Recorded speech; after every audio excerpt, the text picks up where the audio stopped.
this button. Excellent. And now that we're away, Rob, I hope you've been thinking about what we're going to see when we get back to your scene later. I did see your message about that. I've had a hell of a couple of weeks. Well, hell of a week this week anyway. I'm going to need a memory jog. You becoming a god effectively in the middle of a nightclub that is not one of the ones owned by Kindred, with majesty and full activation, you know. That was it. That was it. Yep. Thank you.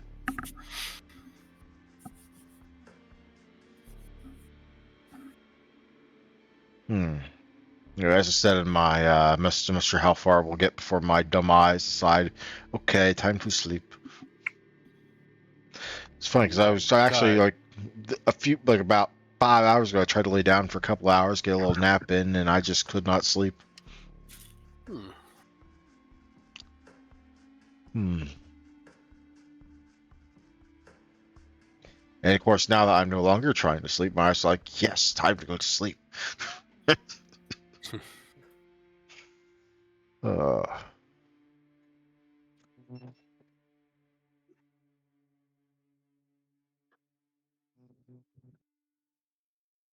I've tried to adjust the audio of the recording a bit based on what I remember the last one I did being, where we were all too quiet.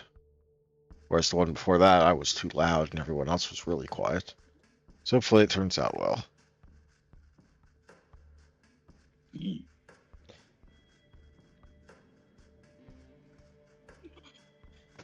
Anna, when you're listening to this recording, I want you to know I miss you and I value your recordings so very much. Not just because of the fact that I don't have to do it. It is useful and hard. I'm tired. I'm here. Sorry, caffeine is going to hit me in like 15, 20 minutes. Well, Jack has suggested we start without him, which I will go ahead and do, even if he is one of like the two people up front and center at the start of this one. Let me get my own caffeinated beverage for a little extra pick me up if caffeine even works on me anymore, and we'll go from there. Oh, and Bagel, your screen. Yeah. I'm still opening and stuff. You sound like an old. You kind of sound like Secretary Kennedy. Sorry, I haven't had water yet. Did you not drink anything when I told you to go dunk your face in some?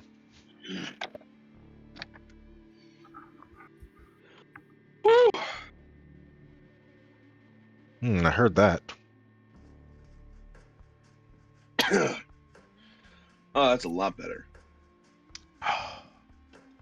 And no, work. I went to go use the bathroom before. Mm-hmm. All right, now I need to go.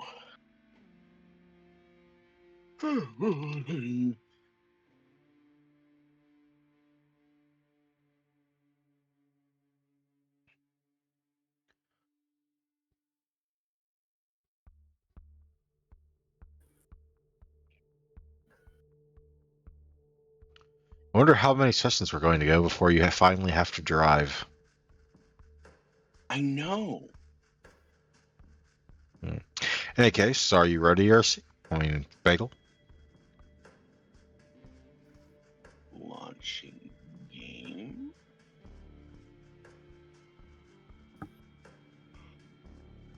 Okay. And then I just go here, and I go button.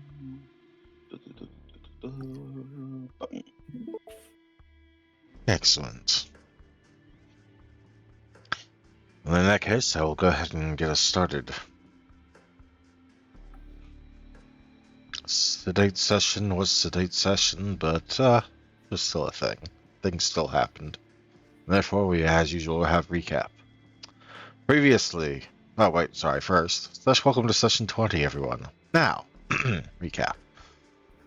Previously on Miami by Night, After consuming a full mortal's worth of drugged blood, Ursi is not having his best night, and rapidly begins cleaning and dismantling his kitchen sink.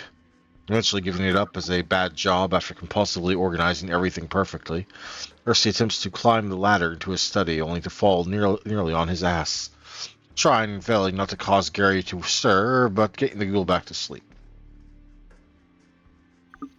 He then texts the same ghoul to fix the sink when he wakes up. Such is a ghoul's lot in life. Up in his study, Ursi fumbles with his organized room, knocking some things about, and inadvertently embedding some tacks into his hand that he doesn't even feel. And starts planning his next great project, consisting entirely of chalk lines spelling out project over and over and over again, incorrectly spelled each time. And notes about calling Hefner, Spiders, Apollo, and an accidental call to Roy Aldridge, Keeper of Elysium, prompting an awkward conversation. Next he calls Artemis, who questions him about the sheriff's thoughts of removing another kindred's retainer, and Ursi needs to inform Apollo that this is a very bad idea multiple times, and then ask Apollo where Spiders is, and describes dark shadowy arms, and eventually Artemis suggests he means Maisie. It is very clear to the duo that Ursi is on drugs, somehow, and Ursi beats his chest while thinking he's beating his head trying to think. Additionally, the line of crossed-out project has continued. Upon learning that the drugs might be more true than they thought, and that Ursi needs them for something, Artemis and Maisie head for Ursi's place after informing Eve. Artemis driving like a bat out of hell, enjoying this driving himself thing. To Ursi, who is trying to play drums on a guitar, and it seems like they arrive in only a minute. Outside, Monkey chews on a tire. They enter, Monkey giving Monkey a wide berth. Finding the disassembled kitchen sink, Gary passed out, and the sounds of painted black with the awful drumming coming from the room up the trapdoor. They enter to find Ursi shirtless in the room, which brings his lightning strike scar into question, among other scars. After a lengthy conversation about drugs, projects, and frantic words about their ongoing problems, Artemis attempts to help his pseudo-sibling, suggesting that he burn through the blood. Ursi is worried about losing control, a repeating and recurring problem for him in the last couple of nights. There is no blood available to replace it. Artemis suggests Malenki, but the bear still has drugs in her system. Maisie calls Lex, asking her boyfriend and Ghoul to bring over a couple of bags of blood that they keep at their place. Ursi shifts to a new something, fussing over his lesson plans at university. Something rattling at the window downstairs prompts Maisie to investigate, finding Malenki's enormous face outside the window. The commotion of the three, plus the bear, startles Gary awake, shotgun in hand, requiring Ursi to calm the man down before he shoots anyone. And Malenki's growing increasingly impatient. Ursi rushes out to hug her, and after a long moment that it really should have been, notices the tire Malenki has been chewing on was one of Svetlana's, torn off and chewed to bits. One ramble about the old gods to Artemis later, Maisie begins to think the bear of a man is beginning to come out of his funk, and tries to get him to move the bear out of the doorway, which happens, eventually. Lex arrives not long later, the sound of wheels on gravel heralding the arrival of his truck, and he gets out with a cooler in hand, staring at Ursi, who, while still topless and covered in interesting scars, looks damn well like some sort of love interest from an airport bodice ripper paperback.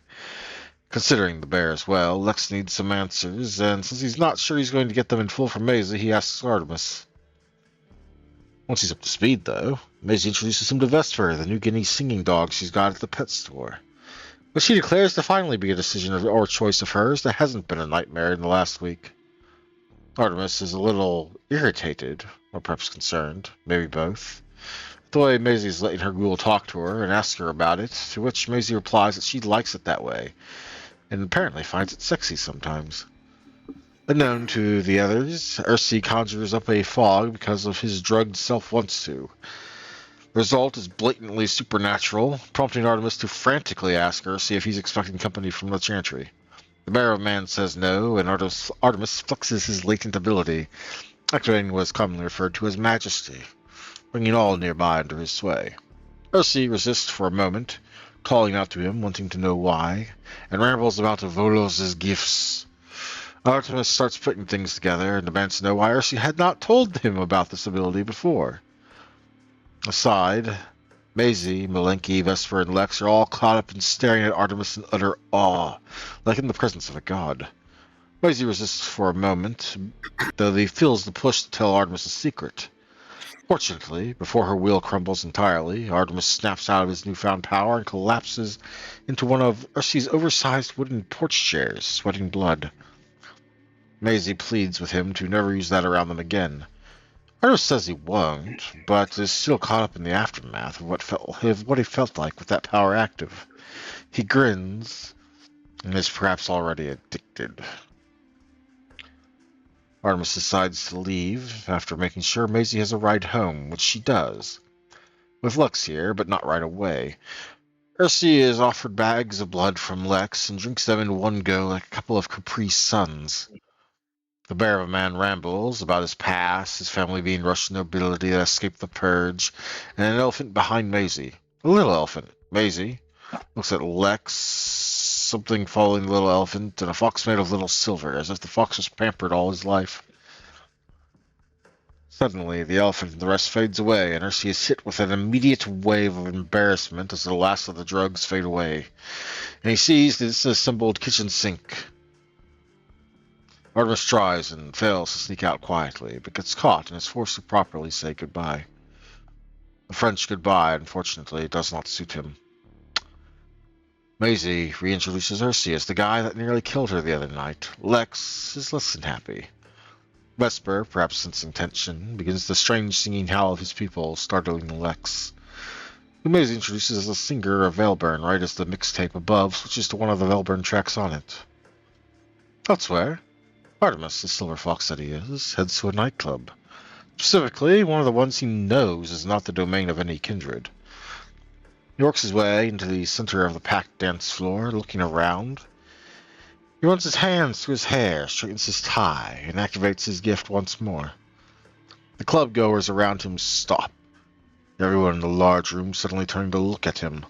Some kneel in supplication. Others offer beverages or snacks that they had purchased for themselves. Some reach out to caress him. Those farther away struggle to peer through the crowd at him, and more still press forward. Artemis takes a cocktail and laughs, harder than he has in decades. Elsewhere, earlier, Jack is back at his mansion, Artemis and Maisie having left a short while ago. Jack gives Roxy a call, checking for updates, and making sure everything is going well there, even offering to come in and take her place, giving her a reprieve from having to stare at an empty lot. She informs Jack that the crew on site are setting up a fence around the site, and the Nosferatu are supposed to set up cameras so that the Camarilla can downgrade their required presence on the scene to just a single squad car and a couple of guys. Jack brings up his lack of trust in the local Nosferatu, especially Gutter Jack, which Roxy agrees with. When asked if there was anything new on the Marcus Hotel side of things, she mentioned something about financial dealings at the docks, but not the sort of thing the bully boys can go poking into without permission from up on high. Damn bureaucracy being what it is. Jack suddenly spots the engorged form of Sir Cole entering his field of view, held up by his armpits by Anastasia, facing away from the physically young kindred as she walks through the halls. Jack has to correct her and coax her into supporting the bottom half as well, giving the absurd impression of a young girl holding a big furry gray breech ball. Sir Cole's mouth seems stained with the remnants of what Eve was snacking on earlier. Whether or not the maid gave it to him or he stole it remains unknown. Back at Ursi's, the bear of a man, now removed from most of his narcotic influence, is talking with Maisie and Lex about their origins, trading stories, gators, pythons, swamps, Hoosiers, audio engineering, and students building rockets that might have also been bombs on campus as part of a propulsion experiment. Jack and Ursi's phones begin to ring, and Sheriff Nora Fletcher, commanding them both to get down to Elysium. There's been an incident in the holding cells. Ursi and Jack have both received the call from Sheriff Fletcher that they are needed at Elysium. Specifically, the Gilded Frame, at least the closed-access, kindred-only areas beneath it. So suppose we'll start off with Ursi.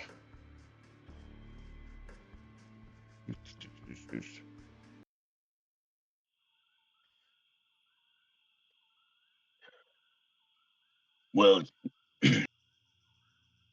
we'll see. As you are receiving We that need to call, Maisie is also getting a call. And for story reasons and for things that will have happen to her when we get her back, hopefully next time, she has to go as well. And before you can ponder too much, Lex and his truck are going to be carrying Maisie off, leaving you alone with Gary and Malenki. shit, I needed them to give me a ride. Ah, Yes, Svetlana is quite Gary's out of okay. contention between damages and banged up. The transmission, it's all sorts. It was all sorts of screwed over even before it started missing a tire, and now it is indeed missing a tire. And it Gary has should a be big. noted that we're not just talking about the rubber of the tire. Malenki pulled that whole thing off. Oh, I am aware. Uh, Ursi looks around trying to see if he can see Gary's vehicle. You can. It's under a tarp over there. Gary seems to, well, let's go ahead and seem to stagger out of the kitchen, still holding that cold compress to his head, the shotgun loosely in one hand. Boss, we okay? There was a lot of yelling. There was. You are in no position to drive. Yes. No, it's just a hangover, boss. I can probably drive. I can be fine. It's fine. Okay. I need you to drive me to Elysium. Don't you have a? And he kind of glances over at Svetlana. Seems to nod and understand. I mean, I can try, but boss, it's not gonna be a good time for you. What? Gary is going to take you over to where his car is, currently covered by a tarp because reasons. And he will pull off said tarp. Oh dear.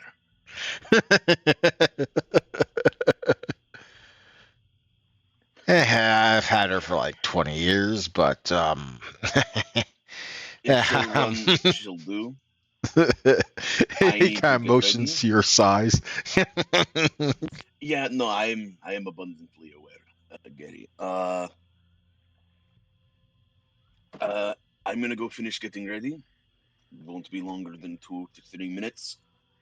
If you need to, I highly suggest splashing your face with ice water or something. And then we do need to go. The time is kind of Well, almost. I'd love to, but he he will gesture towards kind of like just inside the door where all the where the sink is still disassembled. Fuck. Okay, well, I'm sorry. I guess no ice water right now. Oh dear. I.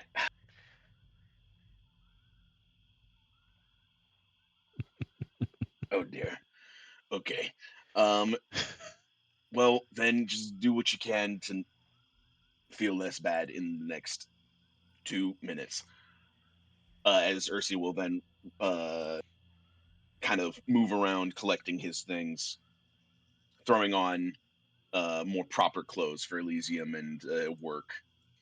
Kind of now that he's no longer feeling the drugs and stuff, and has been given the call to show up.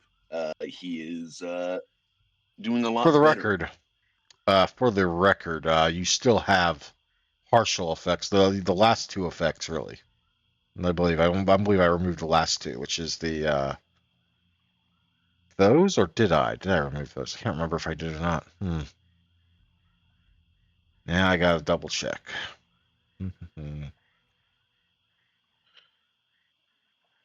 Did I remove the last two effects? I vaguely remember that after the like fog and stuff.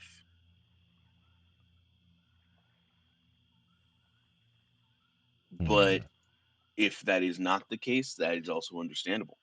I'm going to look. I don't see it there. I don't see it in the private Discord. I don't see it in your Discord. I don't remember outright declaring that it all went away during the recording, but I could have missed it. So I'm going to roll a D100 and go with whatever that gives me. Okay. You lose. You can lose one of those two. Would you like to pick, or shall I pick? Let me double check what the two left were. The booze and the marijuana.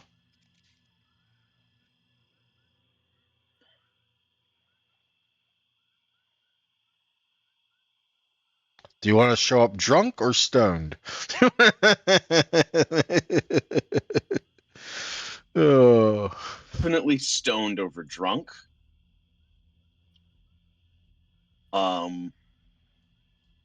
Yeah, definitely stoned over drunk. Yep. I mean, for fairness, it doesn't impact your It only impacts your perception in game terms, so it's definitely not as bad as the drunk. Yeah. Okay. Yeah. Excellent. Also, I think Ursi may be able to play off stoned a lot better than drunk. That seems to be the case. Yes. Yeah. Yeah, he'll collect his things.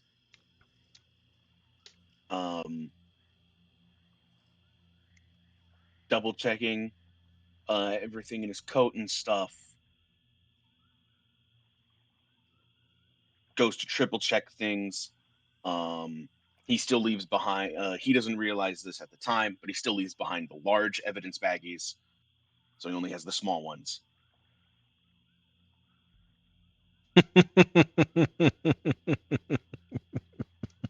And goes over to Gary and was just goes out to Gary's car and is just like, "Ooh, we need to go." Yep, yep. Get in gently if you can. She's an old girl. Ursi will do his best to be as careful as he can, shoving his body into this very, very small car. As you compact yourself into the passenger side, the entire car will be shifted in that direction. As he is hunched over, neck and shoulders pressed against the ceiling of the vehicle, with his head fully pointing downwards to fit. Gary will get in his side and shut the door, which does little to try and balance out the weight. Before he will turn the ignition and start initially slowly driving away.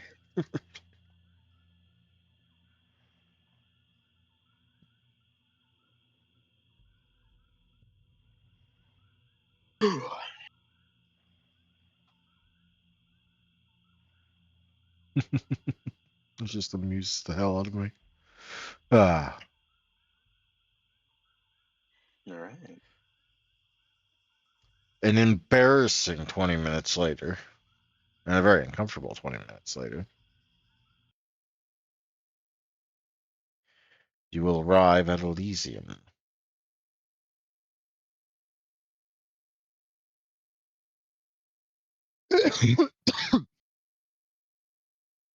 It becomes clear very quickly that security here has shifted into full gear.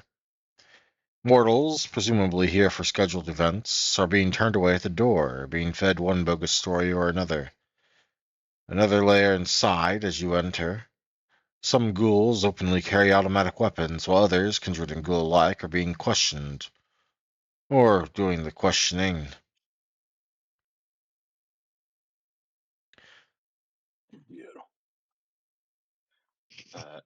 Ursi will pry himself out of this very small car. Fortunately, none of those ghouls or kindred are at the exit to see you get out of such a tiny thing, but plenty of the mortals are, and decide not to investigate. Big man, scary man. Yep.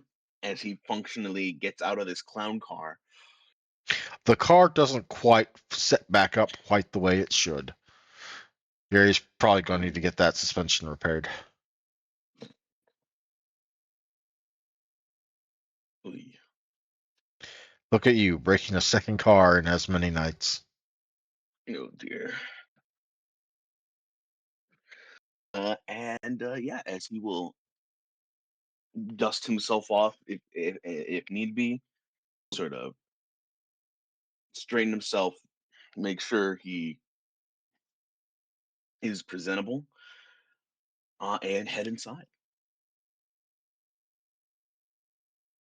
Well, inside you see, as I described it to you, once you're past like the initial area, security is very heightened. The big guns are out. People are being questioned. Some people are whispering, gossiping, trying not to be too loud lest they draw the attention of the people doing the digging. And of course, there is a familiar face. Well, most of these are familiar faces, but there is a particularly familiar face staring at you as you enter. About time you got here. Jeez. What's going on with you? Car trouble.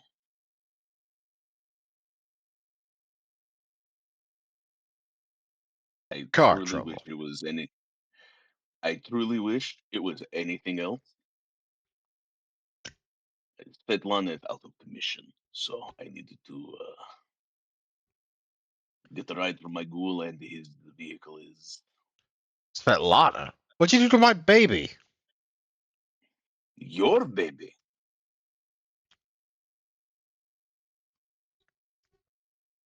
Well, clearly it's going to be my baby now if you can't even take care of it. That thing's a classic. Yeah, no. Svetlana is mine. We need to go. What is going on? Why is Why did you security so heightened? Oh, right. You remember those three fuckers y'all brought in like a month and a half ago? 2 months ago? The Finbloods? Yeah, the Thin Bloods that tried to kill you and your friend Jack.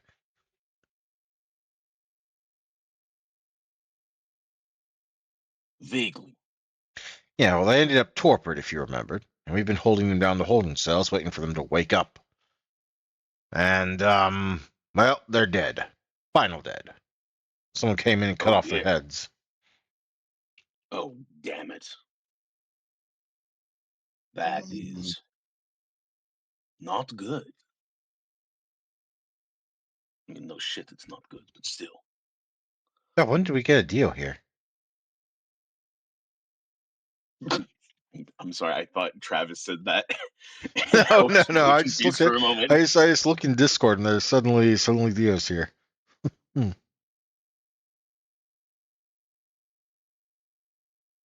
Hello, Dio. Dio is not responding. All right, we will continue. Yeah, that's basically got the boss all pissed off because people are breathing down her neck and she's breathing down our neck. And honestly, I think she'd be pissed off even if people weren't breathing down her neck. Yeah, that tracks.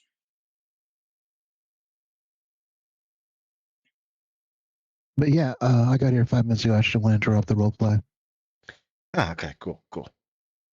Dope.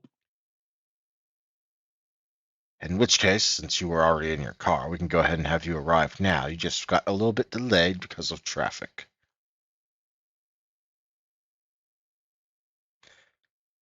Early Miami. Oh, it's not early, but midnight Miami traffic. Yeah, it is what it is.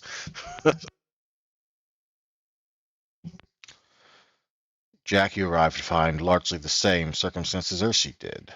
Wardles being turned away at the door, and a layer or two inside, security on high alert. And Ursi, mountain of the man that he is, talking with your least favorite of your coworkers, Travis.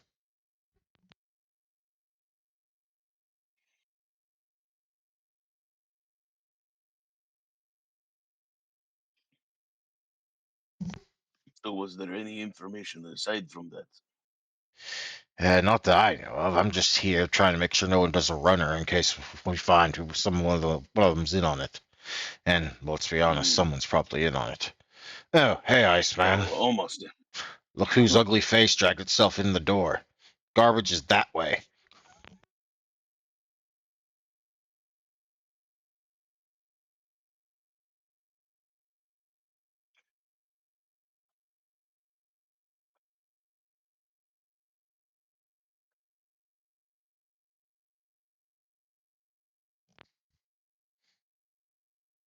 Urshi will turn and presumably see Jack. Presumably. Ah, Jack. Good evening.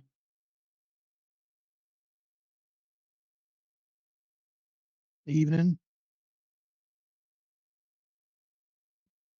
Apparently shit is bad.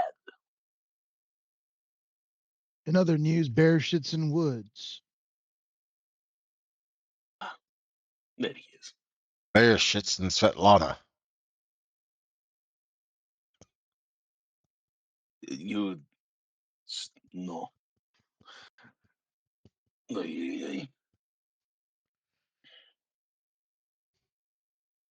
These thin bloods were if I remember correctly, they were shovelheads, yes? One moment, someone's knocking on the door.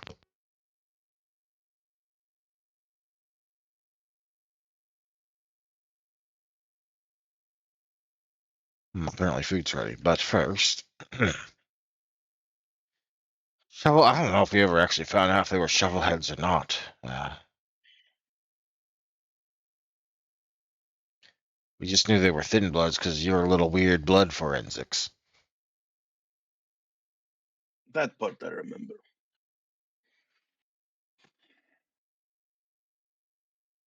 But this doesn't bode well. The only thing that comes to mind when I think about it is that little bit of security footage we saw when we were on when we were on patrol with actually all three of us were there. I mean to go talk with the Jack will make a sudden shushing motion, and glancing around at the other people in this part of the room. Considering that we still yes. don't know who might be involved, maybe we don't go whispering this when there's the gossip mongers around. Yes. That is wise.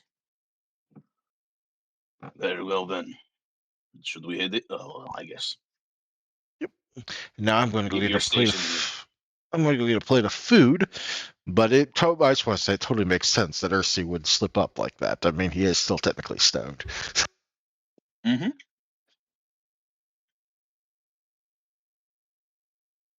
Definitely wasn't me. It was definitely Ursi on purpose. Mm-hmm.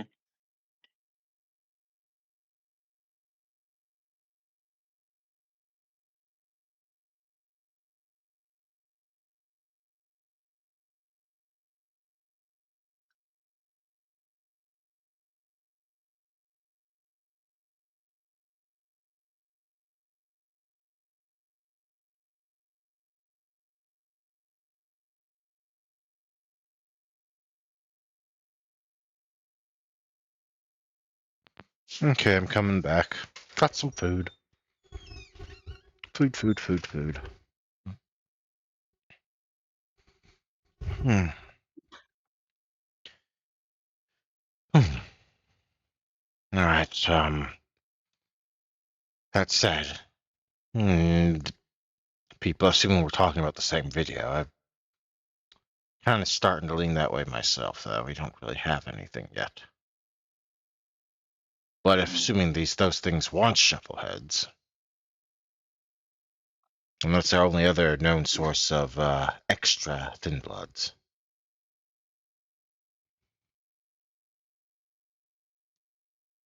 Yes.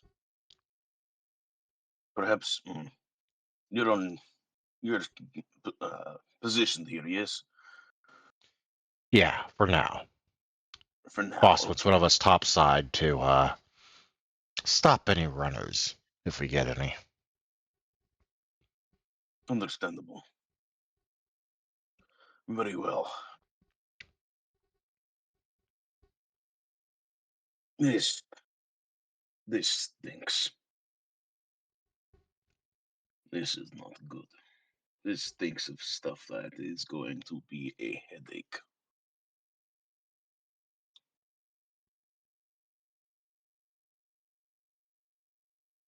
And things were so wonderfully kind of quiet for 2 months.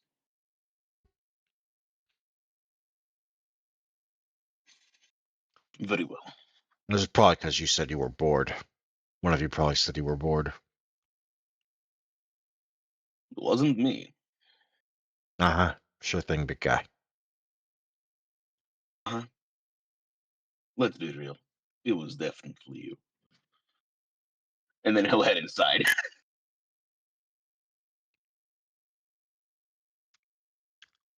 Travis will whistle behind you as you start to leave.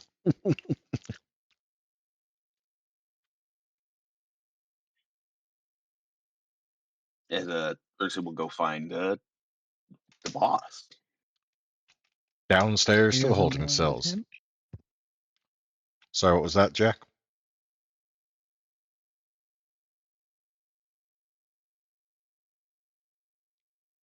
What was that, Dio? Going with him. Yep, you're going with him.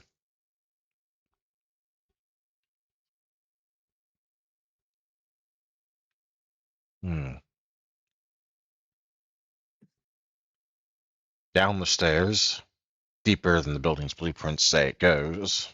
It's an entirely security-oriented part of the building, which does, in fact, include some holding cells. Confinement areas reinforced to contain, well, a reasonable level of kindred strength.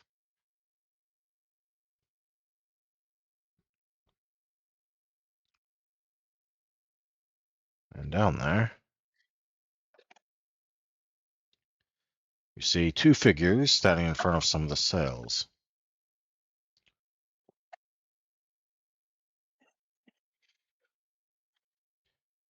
Sheriff Nora Fletcher and one Trevor O'Reilly, the senior local ShrekNet operator. And I'm telling you that whatever got in and messed up the video footage, well, first off, they covered the tracks very well. But the video loop thing, that couldn't have been in there for more than like 30 minutes before whatever this was happened. I mean, based on what you've told me anyway. And it's decidedly unhelpful. Less helpful than it could be anyway. Ursi, Jack, get over here. Sheriff?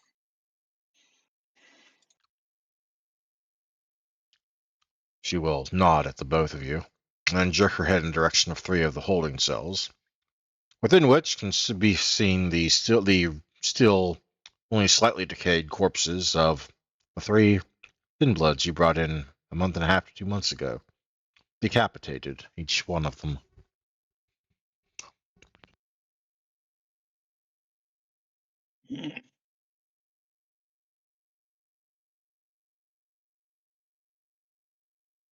Well, that is certainly something.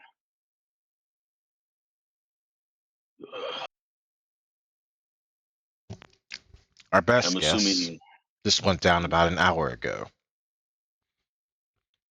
Well, We didn't notice immediately because someone put in a loop into the video camera feed.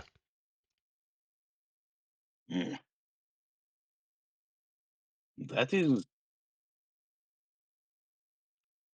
At least among. At least among the kindred and that I know of here, that is not a very large group of people. They covered the tracks pretty damn well. Wasn't able to get any information on that front, at least not yet. But like I was just telling her, based on the information she gave me, based on like what it last saw, and I was able to roughly pinpoint the loop to about 30 minutes before they were discovered, which would be about an hour ago. Yeah. Okay. Okay. Which is why the upper shoulder people, like they'll kind of jerkily, nervously nod in the direction of the sheriff. Have decided to lock down the building in case whoever had a hand in this is still present. That's very understandable. Out of character, knowing that actually, I'm assuming that this part of Elysium and stuff runs through like Shreknet rather than the normal stuff. The part down here, mostly, yes. Would I know? Would Ursi? Apologies. Would Ursi know? Um, if Shreknet is something that you would Phone really number, need to phone know call. about to be able to uh, be more effective in doing this stuff.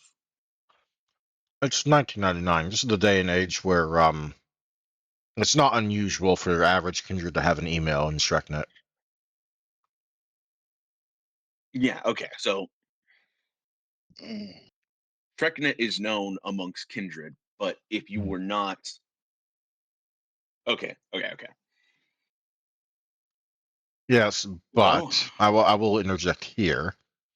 I said it was mostly Shreknet down here. The cameras are a closed system. cameras are a closed system. Okay, so not necessarily someone that knows Shreknet. It's mostly someone that knows technology, or at least has someone capable of knowing technology enough to be able to input this loop. Indeed.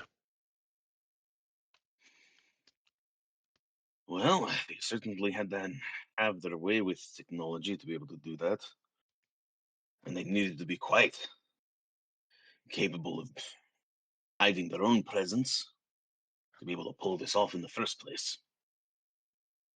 So if they are still here, they are probably hiding very well with some amount of discipline of obfuscate. Likely a decent amount.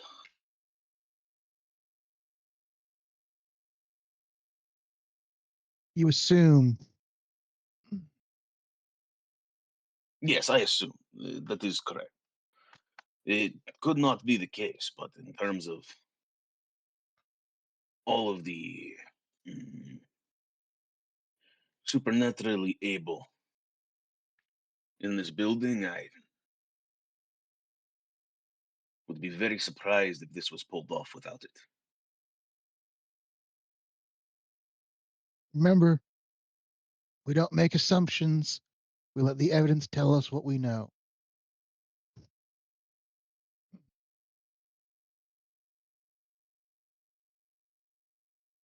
Mm, yes.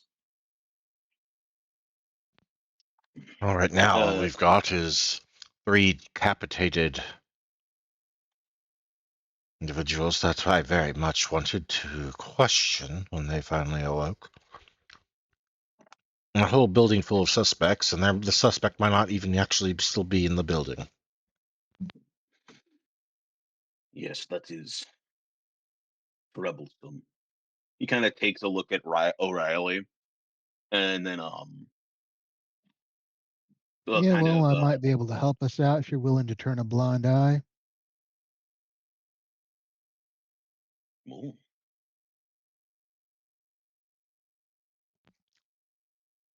Get us some answers, if you know what I mean. Sorry, repeat that? I might be able to get us some answers if you're willing to turn a blind eye. And what am I turning a blind eye to, Jack? Guest of mine.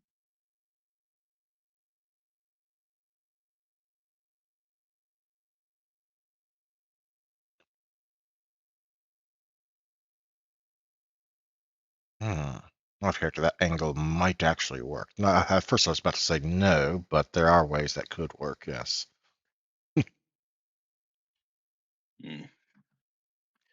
Before we delve into those options, granted I do not know too much about that aspect specifically,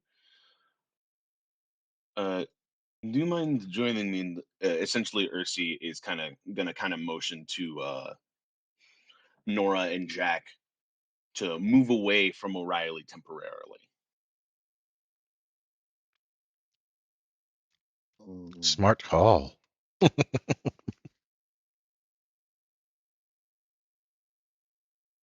course, now Trevor's looking at you suspiciously, Mr. Giant Russian Man.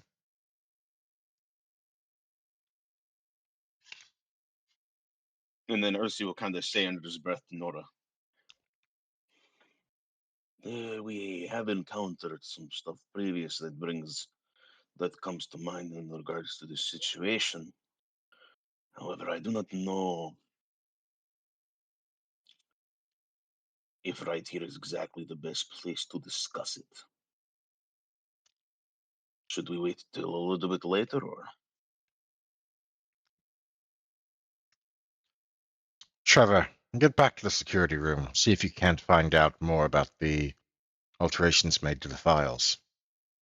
Trevor, understanding he's about to be cut out of something, but also understanding he really can't do anything about it, has kind of grits his teeth a little bit, upset about missing the juiciest, latest gossip, and will slunk back off to the level or two above this one, presumably. Hmm. As soon as Trevor is gone, it appears to only be Jack, Ursi, and Nora in the room, right? Appears to be, yes.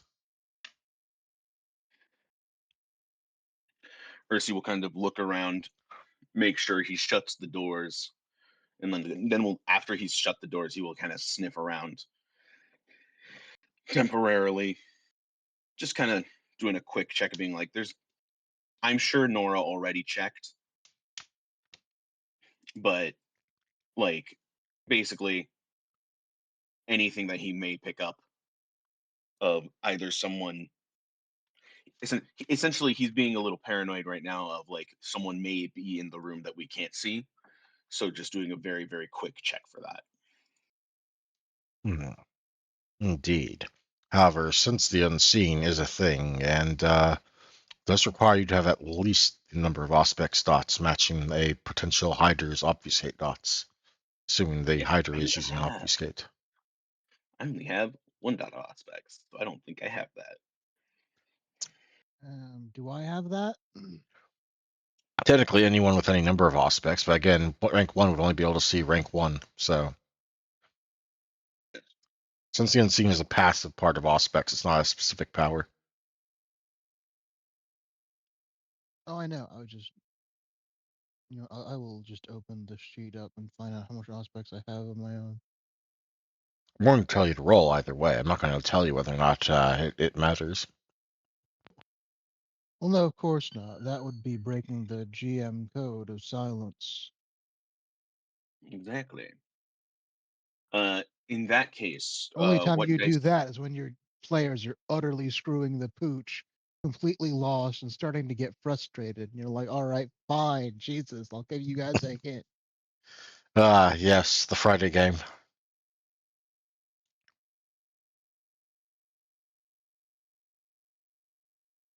Yeah, pretty. Right, Anyway, so I have 3 in Auspex. very nice. What do I gotta roll? 1 moment. Seeing the unseen. You will be making perception awareness roll. Perception I awareness. won't be telling you what difficulty, because that would imply things. Because the difficulty Yes. scales depending on their obfuscate rating in regards to your aspects. So you will just be rolling perception and awareness. Perception Okie dokie. awareness at a -1. Sorry, what? I was just at perception awareness No, -1 I was for asking. me. I think I heard Dio say something while you were also talking, and I couldn't make it out because I can't differentiate between multiple voices easily. Shoots. My ears are not the All right. greatest. I just said okie dokie. Mhm. And then I was going to ask, and I hadn't asked yet. Um, is this one of those tests where if I hypothetically had difficulty, I would reduce it with my Auspex points? Y- hmm. I'm going to go with no because this is the way that this sort of role is set up, and that you were only able to do the role because of Auspex. And like, there's no like equivalent balance on the other side where where that kind of that applies to that. So I'm gonna go with no for balance reasons. Alrighty then. Do I get my alertness?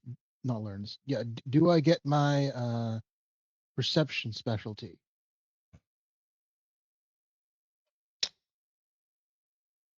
Not in this case, no. You're more scanning the area rather than looking for specific details. When you'll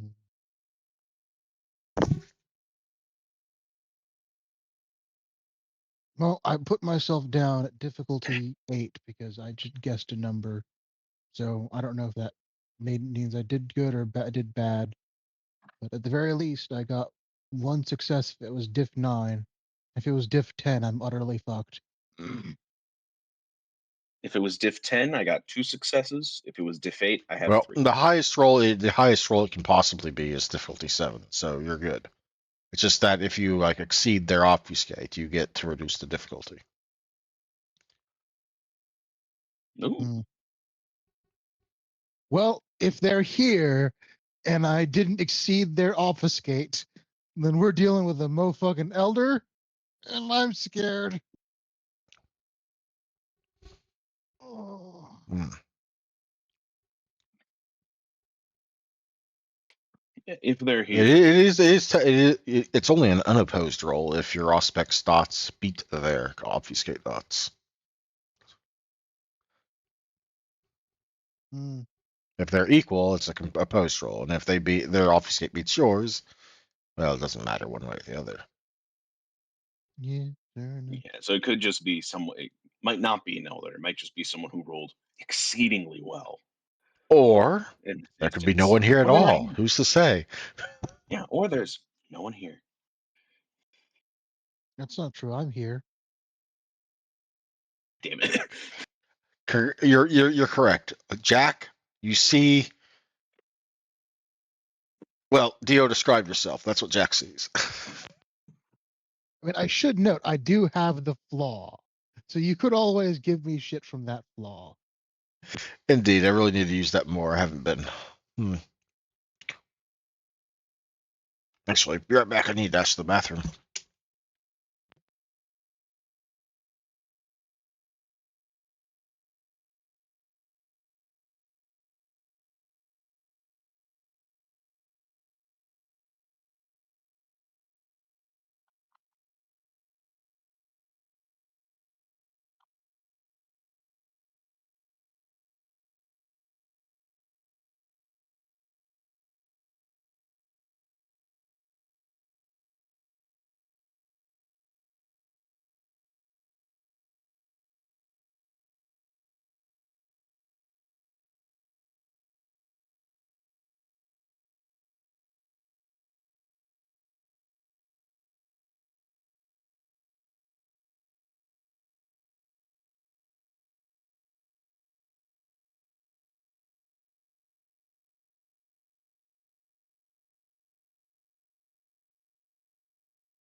My package is totally missing.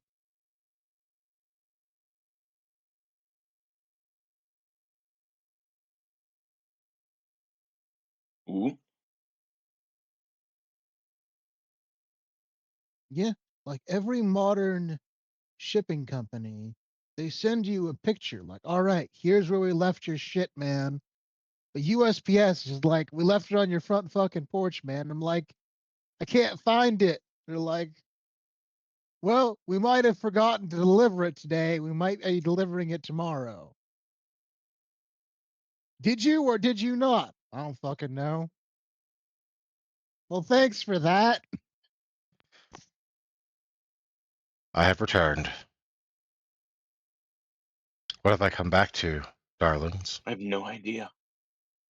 I kind of zoned out for a moment, and then sound happened.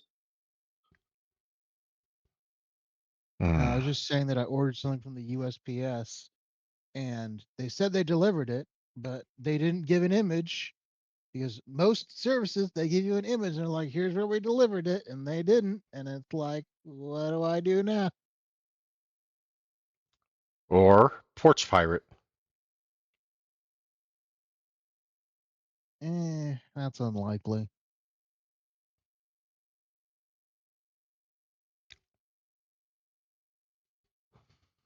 Like, I'm not saying it's not possible, but like,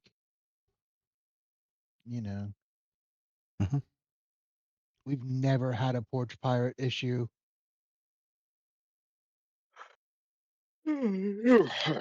Well, either way, before we get too caught up in a scene to come down here, let's briefly skip away over to where Artemis is.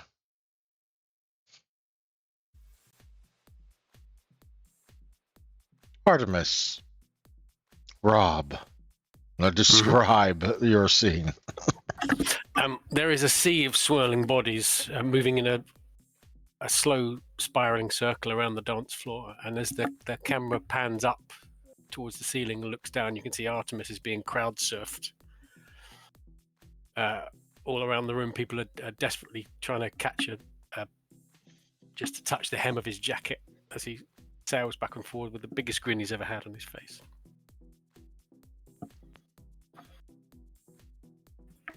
One of them that touches your jacket, a rather plump black woman, suddenly falls to her knees and proclaims she's been healed from some unknown malady.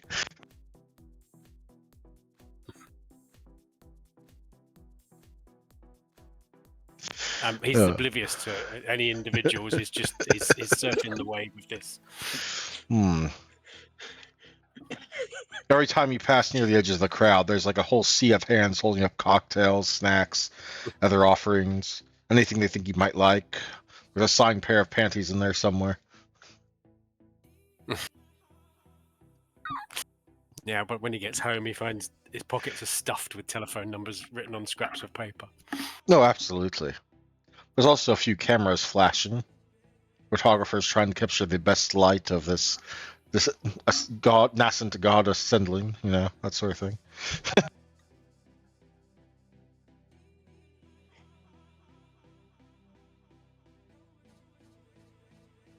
Yeah. I People, don't really know what else to do with that. yep. That's fine. I've said what I needed to say. So with that said, we flash back to people that are not having anywhere near as good a night as Artemis is right now.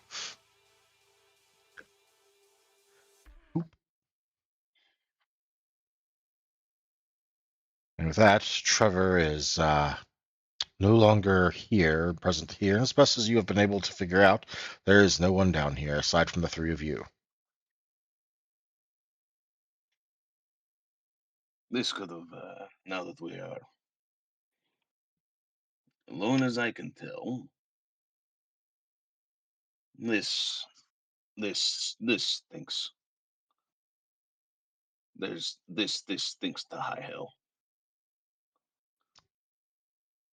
Any more The obvious insights, Percy? Well, Car got only thing fucked that up.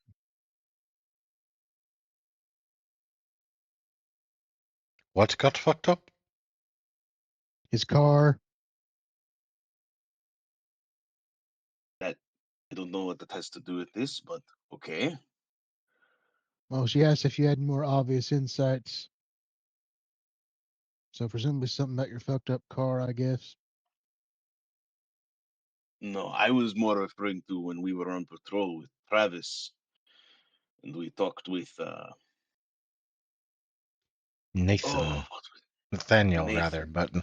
but Yes, and we Nathaniel. saw that little bit of footage at the docks.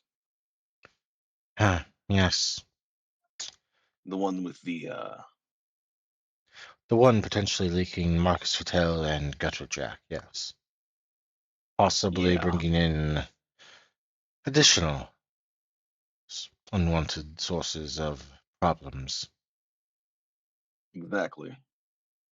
And we never did At the first, confirm any sort of Sabbat involvement with the three you brought in, but we didn't find anything to disprove it either. All we yes, know is that they had connections and were well supplied with what we eventually, which your chantry eventually declared to be Fey blood, which from the document that your Primogen submitted has various properties, including allowing one to stay up during the day. yes. Not a It, common commodity. not at all. Especially considering I didn't really know it existed before that incident. Neither did I.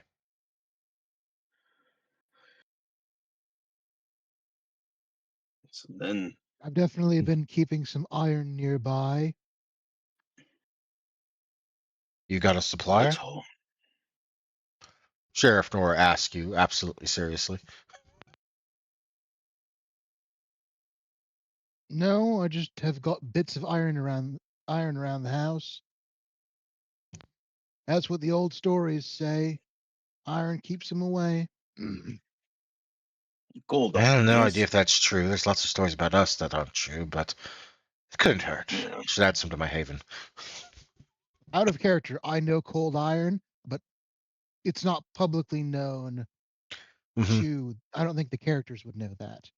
Yep, not Therefore, I even have Sheriff has decided to stick any to normal information on the iron. Fae, so she's just going off Oh of yeah, no, I statements. wasn't. I wasn't doing like a thing of like he knew like, oh yes, this absolute. I think this is just a thing of like Ursi is very steeped in a lot of folk tales and stuff like that, Hmm. and so it I'm was gonna just like still stick kind of with. past. I don't think we would know this unless we can pass like a super difficult occult check. Yeah, I think we already made the roll to determine that, and no one got it, which is why it was identified by the Primogen/Regent of the Tremere. I don't mean Yeah, I'm that. I not. mean the check of, do we know that Fae are weak to cold iron? Ah, right. Oh, I wasn't even thinking it was a case of like Ursi knew just because like we don't know anything for certain about the Fae about that stuff. I thought I was kind of more referencing like well fairy tales. No, fairy tales just say iron, cold iron. Hmm. Whatever this is smacks of cover up, which, if we are being honest with ourselves, only heightens the likelihood of it be involving our Ventru Primogen and Gutter Jack. Yes, especially since I made you aware of it a couple months ago when Denis died. I had if other things hadn't been more urgent, I had been suspicious of Gutter Jack back then. So this is now What if these people, the thin bloods with the access to this kind of blood, what if they're the ones who killed Denis? I am not certain about that. They may have been, but if I'm being honest, I'm more suspicious of Gutter Jack, especially considering one of the last remaining notes scrawled hidden. I'm suspicious of him too. We proved at the time that whatever his involvement, he wasn't the one who killed Denis.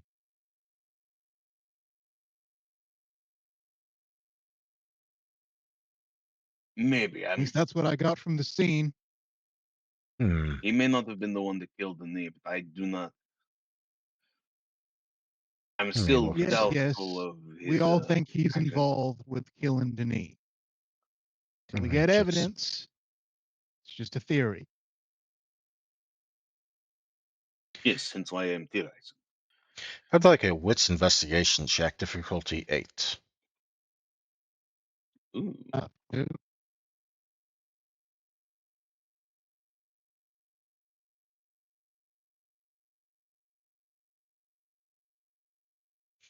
Also, Jack, you still need to pick out a wit specialty.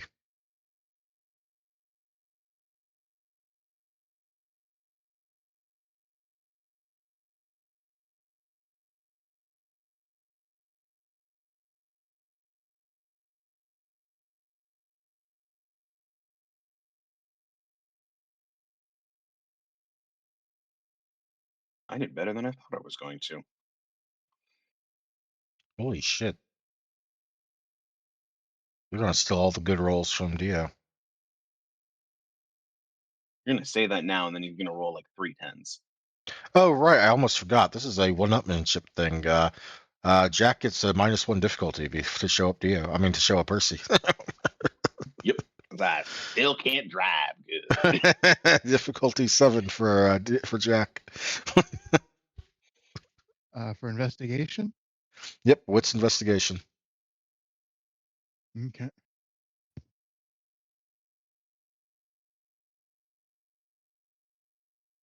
For my wit specialty, I'll take deductive reasoning. Absolutely, and you can apply that benefit to this roll.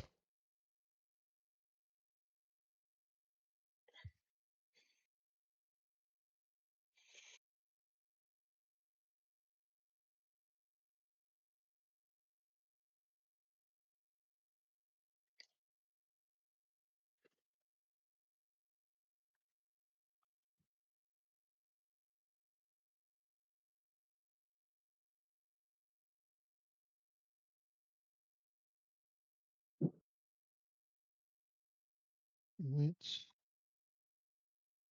investigation.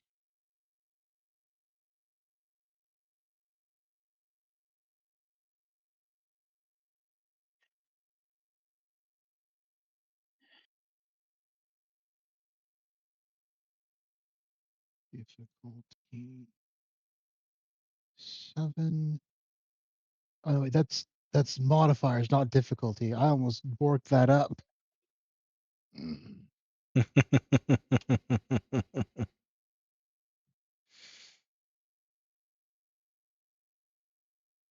And I'm just gonna go ahead and spend a willpower on that. Absolutely. Oh, actually, speaking of willpower, would I have regained any amount since the last 2 sessions? It has been the same night, sir. I'm still on 1 willpower. That said, let me. I mean, I haven't actually. To be fair, I haven't looked at nature and demeanor in a bit, so yeah, I'll go ahead and just give y'all all 1 back right now, just to make up for that. Dope. 3 successes.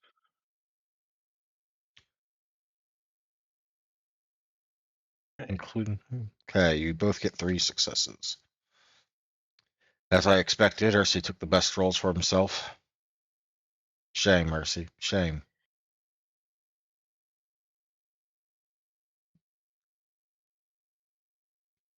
What you kind of start to piece together in your mind is for especially Jack, because eidetic memory, and he's probably been replaying this over in his head occasionally throughout the past couple months. That sort of frustration that Gutter Jack seemed to be displaying on that corpse of the Thin Blood he killed, the one that killed the knee. You've seen that sort of thing before, and Ursi kind of pieces this together via other means, but for Jack, this is past experience sort of thing. That reeks of that really kind of reeks of a guy whose underling just screwed him over.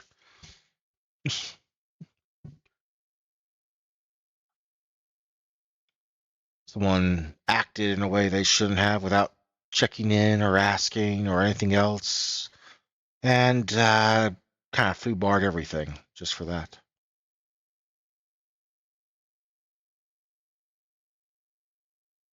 You're certain that Gerjak didn't kill, nor did he ever order any killing of Denis. You're also just as certain that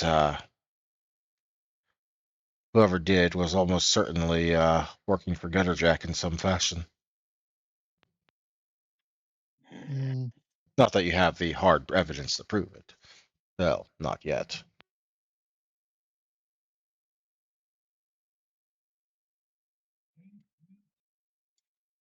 Thinking back on that incident, Kind of gauging a level of recognition from Jack. are you thinking what I'm thinking of remembering that night? yeah, I'm thinking what you're thinking. At least I think what you're. At least I think what you're thinking. Whoever killed the knee worked, or at least very likely worked for Gutterjack. Yeah, You got any evidence to back that up? Beyond the video clip of the docks? Unfortunately, I don't believe so. Only the Hmm. stuff that me and Jack were able to see on the night the knee died. We'd have to get more evidence if we wanted to actually charge him with anything. But he's clearly adept at covering his own tracks. And if it was about getting rid of these thin bloods, Gutter Jack probably could have done it.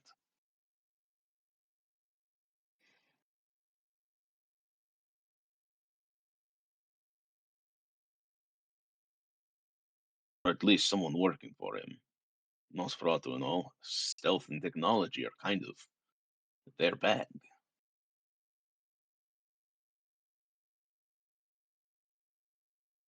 Hmm.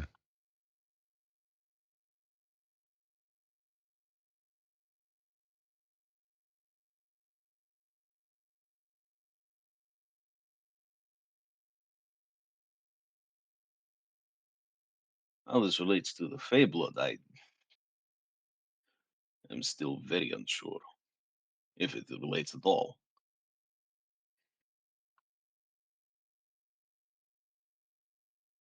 Fey blood. Like I mentioned, well, we know it's not a common commodity. Whoever acquired it has connections and is willing to burn favors or some sort of resource in order to get it. Yes, Other being able to move outside of, move about outside, perhaps. As far as we know, it doesn't actually give any sort of protection from sunlight, just the ability to stay awake. But that's what the sewers would be for, I'd imagine. yes. or just Not one to of them mention, Victorian umbrellas.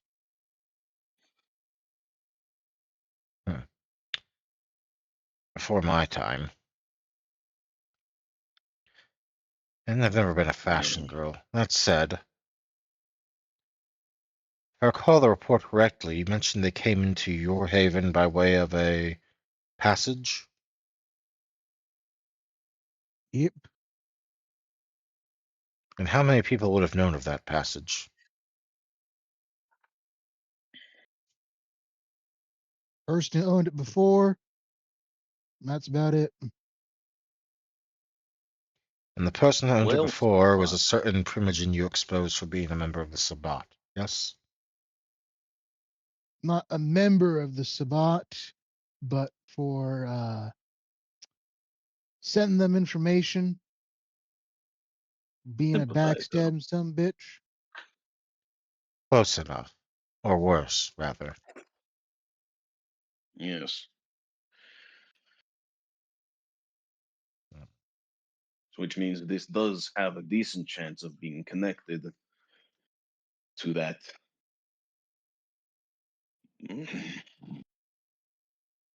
creature.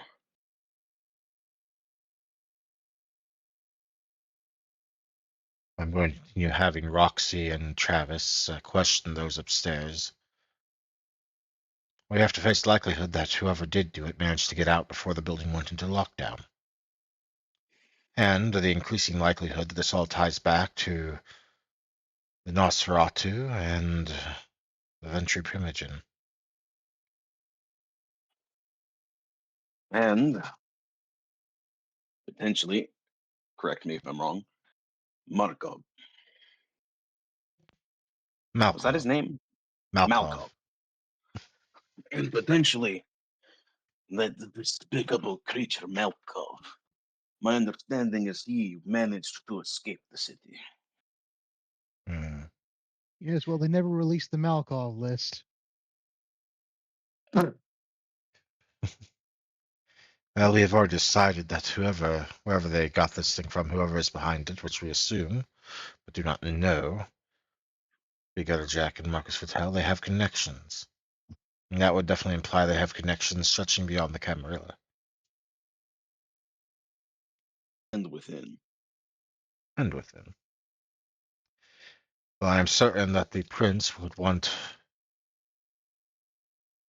Vitale removed if we could but convince him of it. In fact, I do believe I can convince him of it now. He's had some suspicions for a while, but again, nothing to act on. And while he can, as prince, strike out against a citizen of the court, to do so without any sort of real backing could cause a political clusterfuck among the remaining Primogen and other denizens. He will want Yes, it to would avoid look that. bad and cause more mess.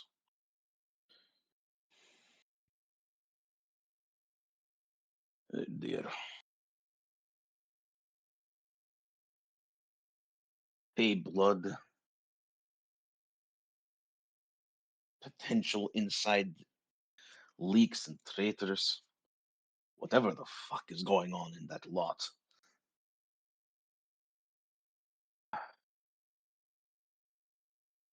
Yeah, so the lot should be the least of our concerns right now. It hasn't acted up this night and doesn't seem like it's going to again, at least I'm for just the worried. moment. I'm just worried that with the amount of oddity in this case, of the supernatural variety, that's not, that is abnormal even for us.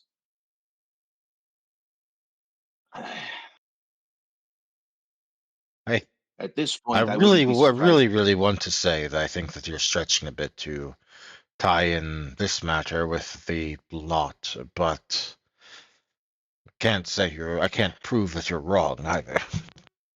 Yes, the Percy, lightning-consuming stop doing what you're doing. mentioning potential vectors. Exactly. Don't do that.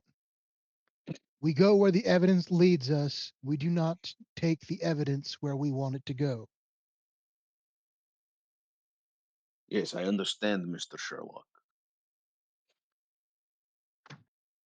But that may not necessarily but be what is happening. I merely bring up We don't know what's potentialities happening. that it We may. follow the evidence and let it take us where it will. We don't come up with pet theories that color our views of the investigation.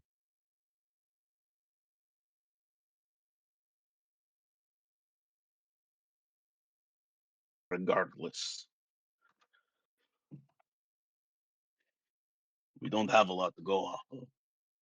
We have suspicions and unprovable knowledge/belief in dirty players.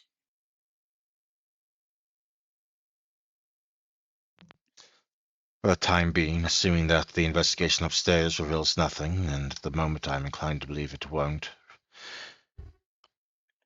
I will be putting more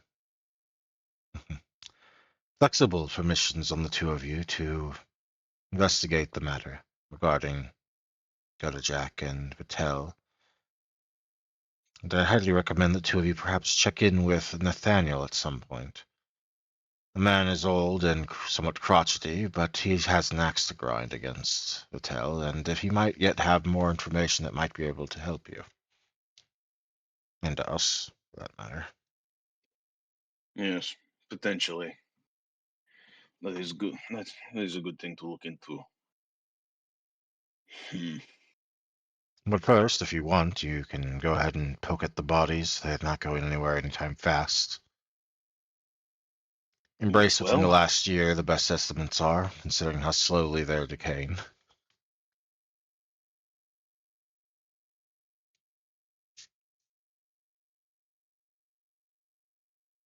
yes. Well, then Ursi will go over to the body and kind of inspect it. As Urshi's bending over the body and inspecting it, she'll turn to Jack. Now, what was this about? Some sort of guest? Well, I have a guest that can talk to dead bodies.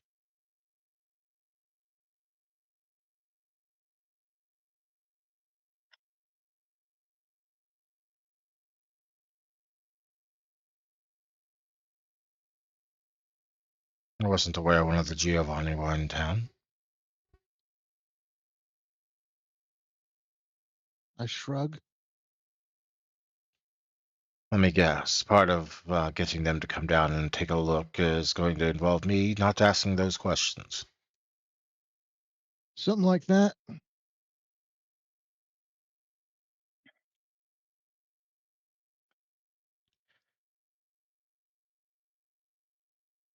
Right.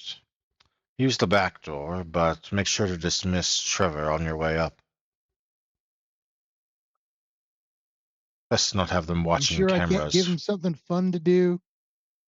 He's going to be a real pissy mood after tonight.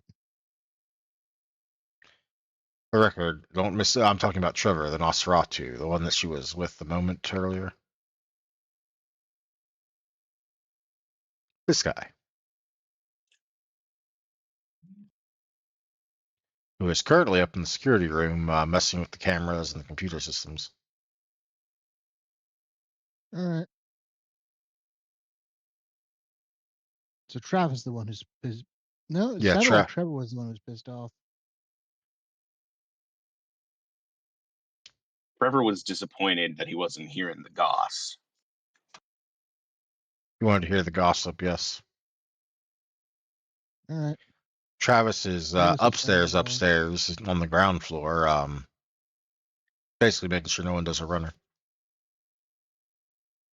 Mm.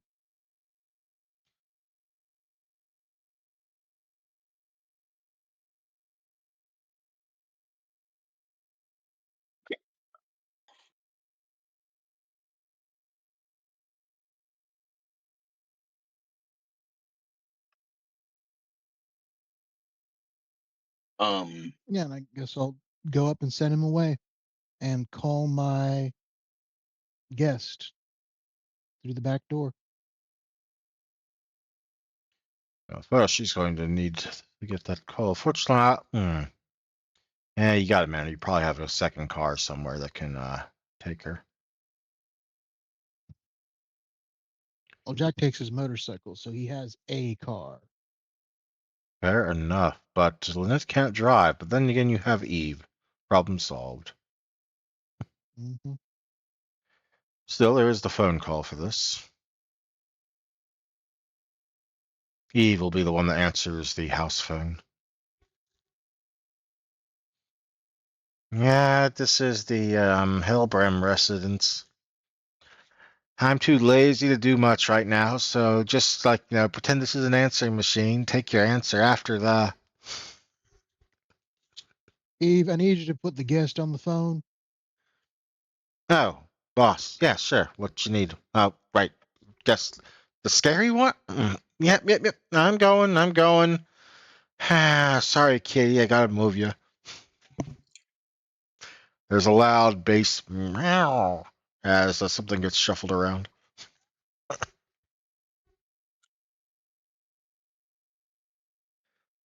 Ah, yes, Sir Cool. Yes, indeed. Circle one moment. I added him to the list of retainers. I need to do that with the rest of them too. But yes, there you go, the fat cat. So I don't cool, know the what mighty he does. lord of all he surveys.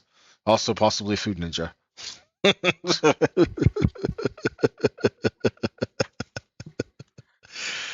Oh. Truly a good boy. Hmm. A moment later, there's a sound of the receiver being jostled lightly. Hello? Evening. The Camarilla are in a spot of trouble and could use your assistance. If you're willing to provide it, provide it. Said, not knowing why you suddenly became British. I can, yes. But can I do so without having to deal with repercussions after? Yeah, I told them. Hopefully They're not having you too come in through much. the back gate. On my way, I suppose. I believe your ghoul is grabbing keys, so I assume there is a vehicle. We'll be there Yeah, we got however a long it car. takes. It's some fancy British car. Something about rolling. I don't know. It was Malkov's car. Which is the real reason why he prefers his motorcycle. Well, he prefers his motorcycle anyway. But the real reason he doesn't ride around in it a lot is because it was Malcolm's.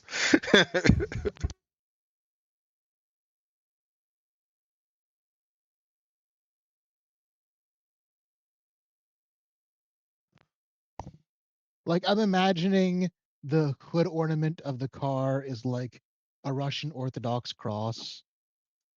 It would be, goodness.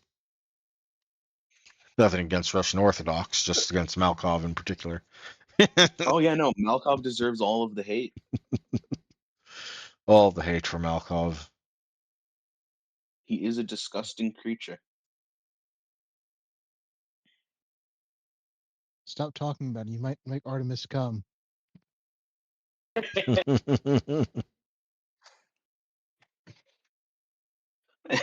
All of this is happening, and Artemis is still just having the time of his life. Well, unlife, just surfing with majesty.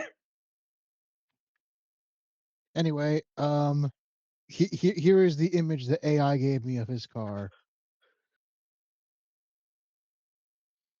Yoy, yoy, yoy, yoy, yoy. I can understand why you don't drive it. Fuck. Yeah. I almost That's expect why that to be they made. driven by a big fat black man with a pimp cane and all the fur coats, like 3 fur coats, at least 2 more than needed. Mm-hmm. You know the guy from Saints Row? I'm picturing the guy from Saints Row. I haven't actually played Saints Row, but I heard good things. There's a guy with the T-Pain voice box.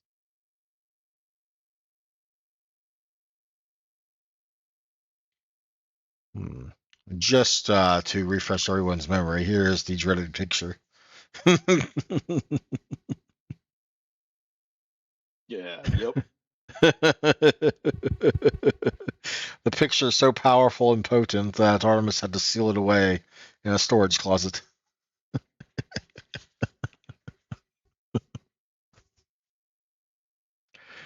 But yes, A truly disgusting creature. truly disgusting.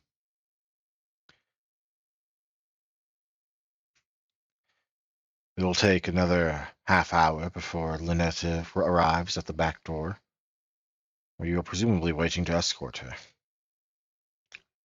Before Lynette arrives, as she's Indeed. been inspecting those bodies, Percy has indeed been inspecting those bodies. Is there? I know they're in a state of decay currently. Hmm. But do they have any blood on them currently? Because if I remember correctly, Ursi did some checking at the time, but not too much. You did do a blood thaumaturgy on each of them, I believe. Okay, never mind then. I was gonna make sure if I That's how you hadn't knew done for a that. fact they were thin bloods. Oh yeah. That's right. That is correct. Of course it is. I said it.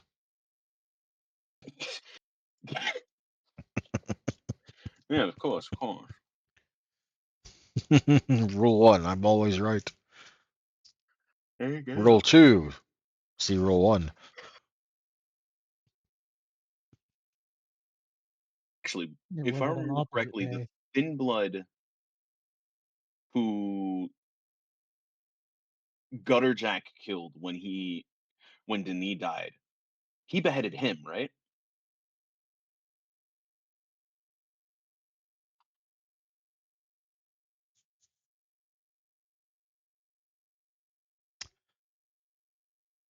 I don't remember if I specified that or not.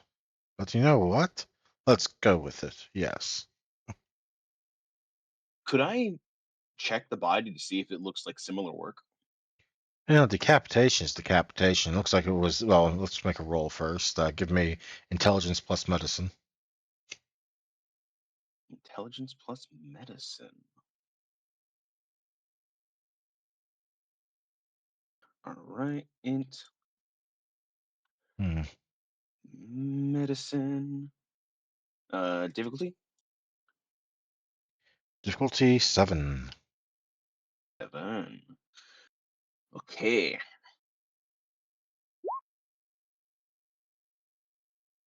No.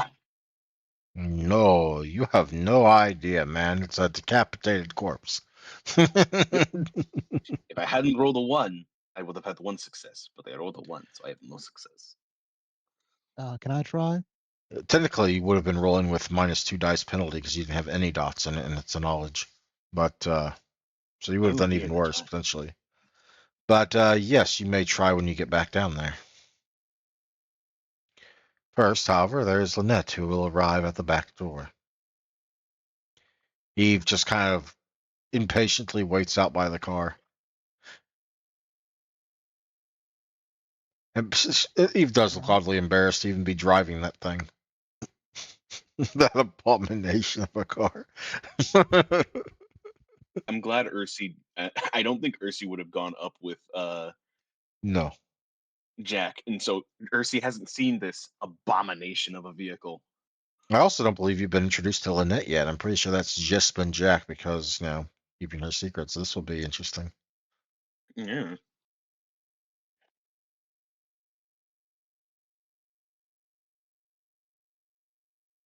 I am here. Shall we go see what?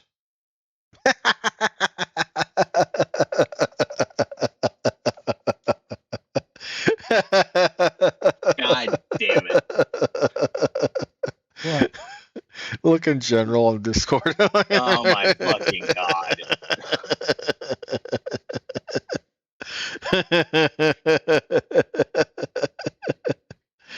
Oh, That that's is funny. that is just that is oh my god.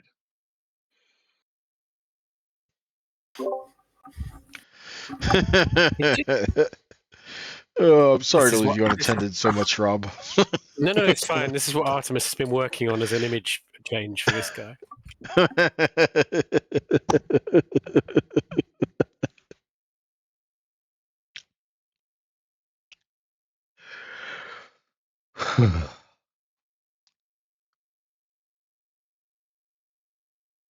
Hmm. All right. Very well. I suppose I shall follow you then. Where are we heading? To see the sheriff. The sheriff. I certainly hope you're not delivering me into the jaws of the lioness. Well, she's the one who wants the dead people interviewed, so Dead people interviewed. You have a wraith on your hands? corpses. Corpses is a bit more difficult. There's no guarantee that something that dies becomes a wraith. But this building does seem somewhat steeped in the dead. Perhaps I may be of use. Only way to find out. And she will follow you down the mysteriously emptied corridors and the stairs. When you get there, you see a very, very rookie-looking Ursi poking at the corpses as if he's like a kid with a stick that found something dead in the backyard. No signs of professionalism What in whatsoever. Sam Hill are you doing? Looking at the neck wound, seeing if they Not like that, you ain't. You're ruining the goddamn crime scene. God damn.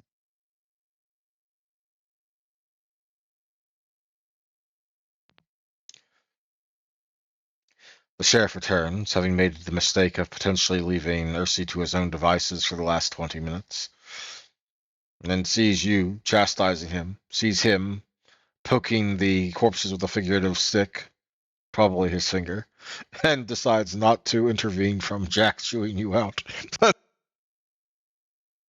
yeah, he was specifically just looking at the neck wounds, trying to gauge if they had any relation to the other thing, but he wasn't able to find anything. Ugh. Ah, so this is the pardon. You must be the guest. I am Ursi. I am indeed a May I- guest of sorts.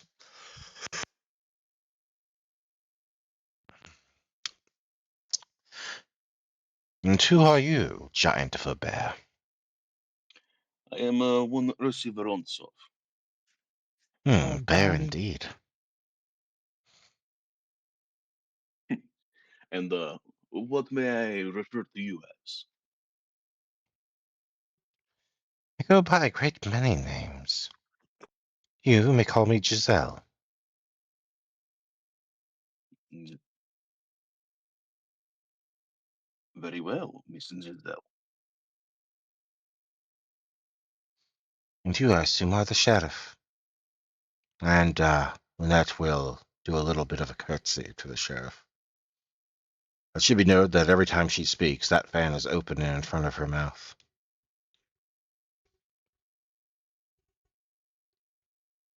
Definitely piques Ursi's interest, but he will not poke the bear, so to speak.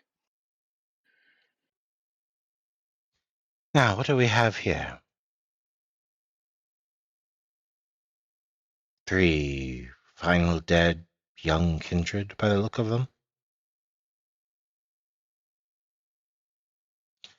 Thin bloods. Huh. And I'm going to assume, by the fact that you brought me down here, that you didn't do the deeds yourselves. That's correct. Shaq seems to think he might be able to help us with this, and for that I'm willing to forget you were ever brought down here, or that you're even in this city with the prince unaware. For the moment, at least. I'll endeavor to prove myself useful enough to merit your risk.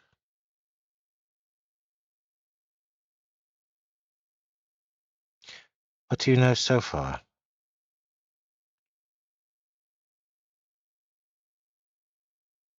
Lynette asks as her eyes start sweeping the room, taking on an odd hue.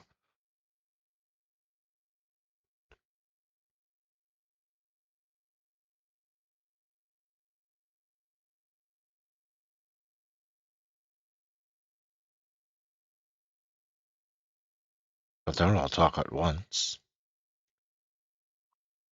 I'm I sorry, didn't you hear cut what out you there were for me. saying. Or did I cut out? I'm sorry. She asked, well, what do you know so far? As her eyes kind of take on an odd hue and start sweeping the room. Well, not a whole lot. We know that they were had their heads chopped off, and they were found after having trying to kill us with fey blood in their pockets. That's the second time in almost as many months I've heard about Fey blood. Second time. Yes, in the previous city I was in, there was something of a small trade going on in the aftermath of a rather large cache being found. Ooh. That is extremely useful to know. I didn't pry too much into it as I didn't care, to be honest. The mysteries of Fey blood are not exactly anything that pertains to me or my own curiosities. But apparently the local Sabbat in my previous city, had a rather large cache of it when they were brought down, using it to instigate several attacks far earlier in the night than they otherwise would be able to. Well, it reintroduces some potential Sambat connections.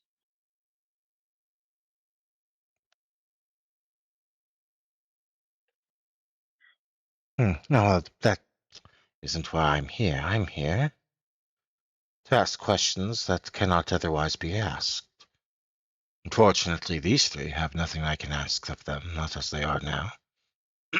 But that does not mean there are no eyes down here with which to have seen something that occurred.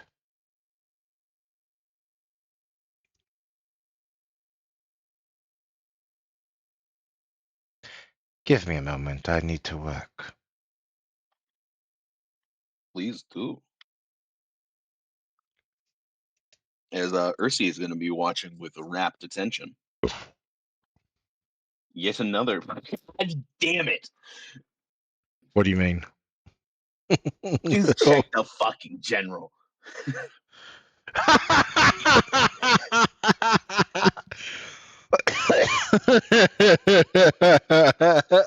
He looks oddly like squished in that image though, but it's still hilarious. Even if he looks He's kind not of like oddly more like a squished. We just dwarf. haven't seen his lower half before. He's exactly that tall. He just got really short legs and really, really big feet. Yeah. I mean, who are we to say that isn't how he looks? In the art we have of him, he's in a big ass robe, and we only see maybe to his hips.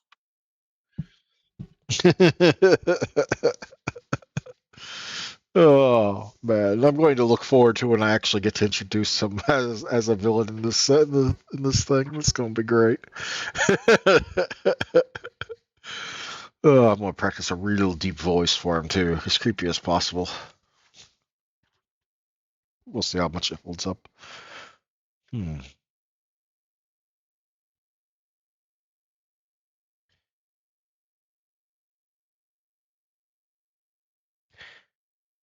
Hmm.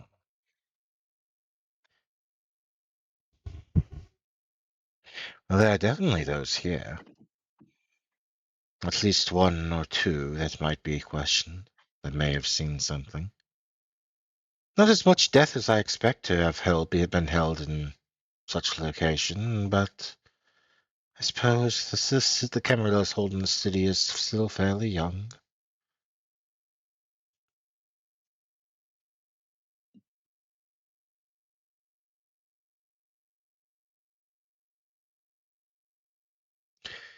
And she's going to begin. First, she's going to go ahead and go ahead and make that. One moment, sorry.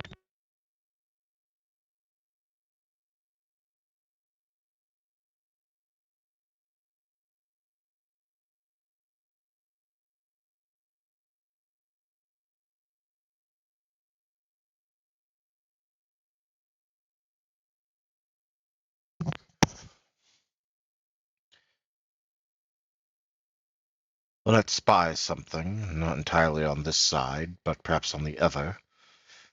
And with a flex of her own abilities, is going to call it forth, letting it manifest as what looks like to be the shade of some random mortal, perhaps? Whatever it is, it's not mortal anymore. It's one of the wraiths, and it's manifesting.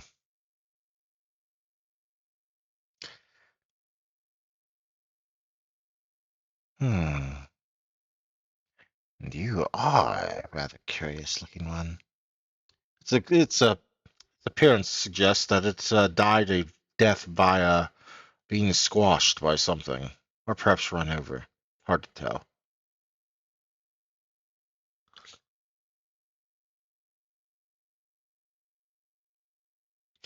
I had thought to converse with him myself, but with him manifested now, it should be easy enough for anyone to be involved. Tell me your name. It seems to resist for a moment before it ultimately caves. George. George Setter. Thank you, George. I'm not interested in how you came to be here, but I believe these fine individuals are interested in what you may have seen tonight. There is another silent battle of wills. Before the entity, again looking like a squashed, flattened individual, perhaps now you're seeing him definitely leaning towards the run-over angle. Yes. Ass. And then let us go. Perhaps. I like your answers. That will turn to the rest of you. Ask your questions. You won't resist anymore, I think, for a time.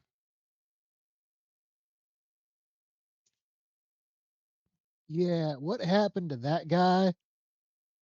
And that guy and that guy? He says, pointing to the headless people. The Wraith glances at them and then glances back at you. Decapitation, obviously. Oh, yeah, but who did it? He shrugs. I don't know their name. Can you describe them? Of course. And at this point, Lynette is going to walk up to him and grab him. Even through his manifested form, she should not be able to grab him, but she does. And with a very warning squeeze of one or more limbs, he will start to be a little bit more fruitful. Yeah, I saw. Let me open up something else. Real ugly fella, like the one that was here earlier. Y'all like an ugly Describe better, convention? Jack. Yeah, had some sort of thick leather jacket on him. Some chains. Far too many damn piercings. Damn young kids these days. Tell me about it.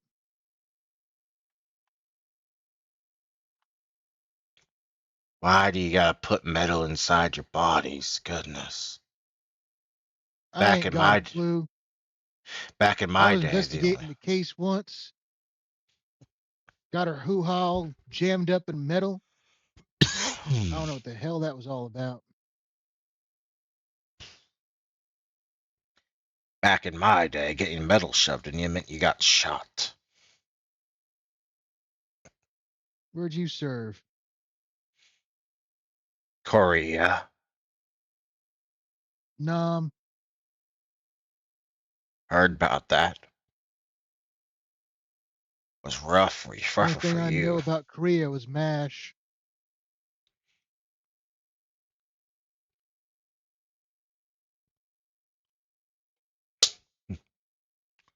He seems to loosen up a bit more, and we'll re-describe his description. And yeah, it pretty fits Dakota Jack to a T. I'm just gonna give the sheriff a look. So is this enough proof to finger Gutterjack? Possibly. There's just a question of involving your guest in the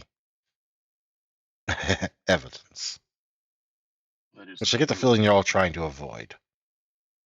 That would be great for me, yes. Is there so the ghost has described Gutter Jack perfectly, essentially. Yeah, pretty much. Yeah, I mean, he only saw And that this Gutter event. Jack was the one that This killed event everyone. happened like about an hour and a half ago at this point, so it would be very fresh in memory. Mm-hmm.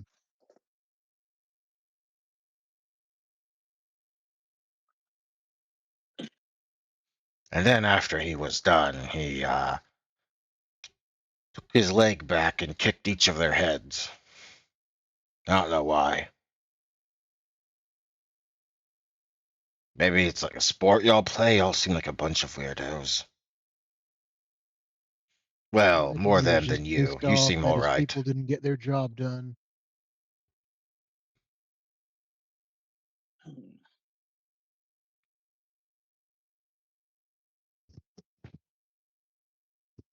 It wouldn't have happened to have said anything while this was happening.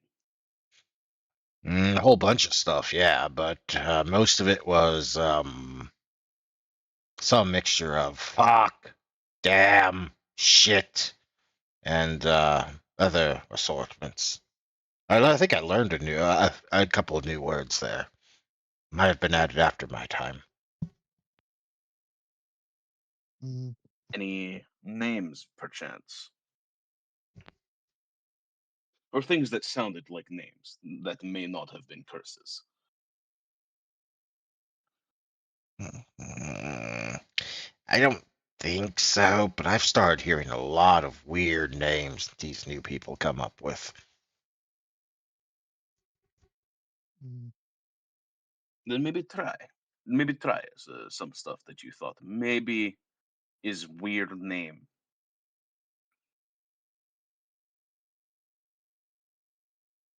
Is Suka a name now? No, that is a curse in Russian. Russian? Like a commie? He doesn't seem like a commie. But he would be a commie. I mean, those. Of course, he's a commie. Look, the jacket appears. Yeah, it makes sense. He's probably a commie. Yeah, don't know how to break this to you. I guess it's good news. Commies lost. Did they? Still kind of. Yep, Berlin Wall fell. Soviet Union broke up. Yeah, this is what I get for not listening into the grapevine more often. But at least my soul ain't been made into some damn coin yet. Mm-hmm. Ronald Reagan got her done. God bless his soul. But he's not dead yet. What am I talking about? When did Reagan die again? Was it like early 2000s? 2004. So he's got another 5 years. Ain't he not dead in this one? In this setting specifically? I Well, it's remember something 99. about a. I remember something Oh. about a politician corpse being thrown out of a vehicle as a cover up.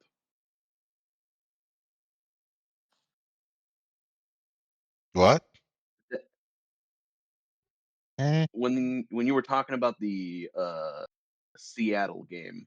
Oh, it wasn't a politician being thrown out. That was a Nosferatu obfuscated to disguise themselves as President Bill Clinton, jumping out of the vehicle to tackle a homeless person and start draining them. Oh, very different scenario. I Never did a mind. whole Fringe radio broadcast about it in that game.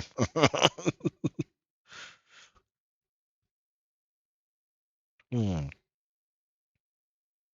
Nice.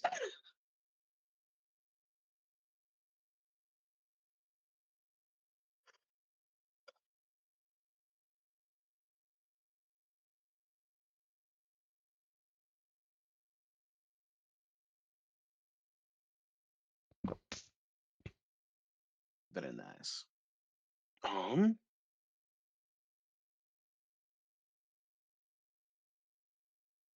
Were you able to? Did you happen to see which way he headed? And as far as I can tell, there's only one way in and out of this level. That way. Indeed, this part of this deepest level only has one entrance and exit. However, this is like the third level of the basement. There's like 3 levels to the basement. This is the third and deepest one. There are sewer connections in the first and second levels. I didn't follow him. Didn't really want to look at him more than I had to. Understandable.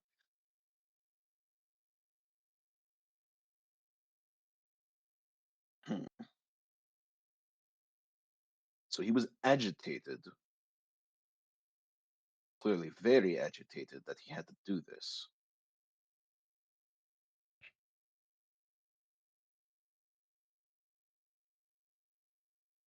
Okay.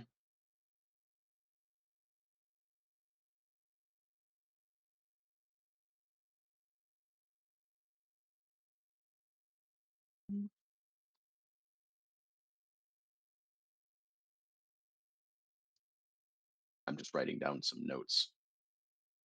By all means.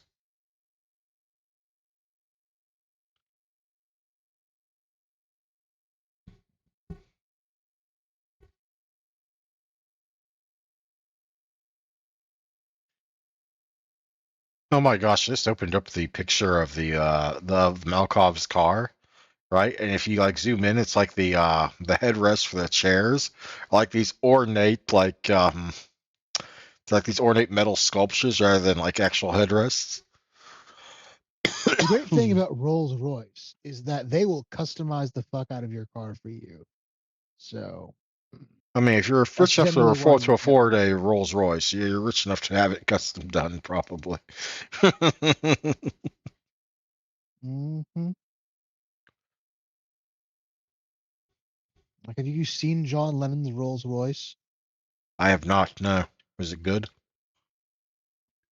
It's unique. Is John Lennon one of the Like, ones you that's look still at it. alive, or no? No, No, John Lennon died. he's the one who got shot. He was the first Mm. one to go, actually. Yeah, one got shot, one got killed at like a thing, and No, just one of them was killed violently. George Harrison died of cancer. ooh, And he died in '01.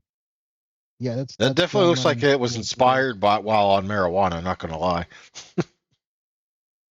Nah, Probably that dude was more. on LSD when he made this.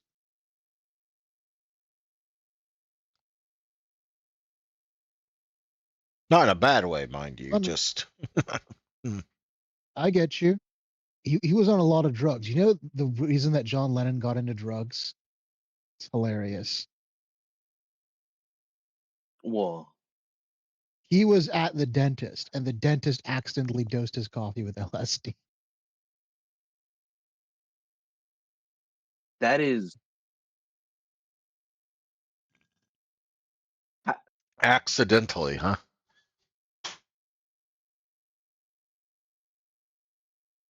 Look, you learn a lot of things about John Lennon when you read a 600-page biography of him.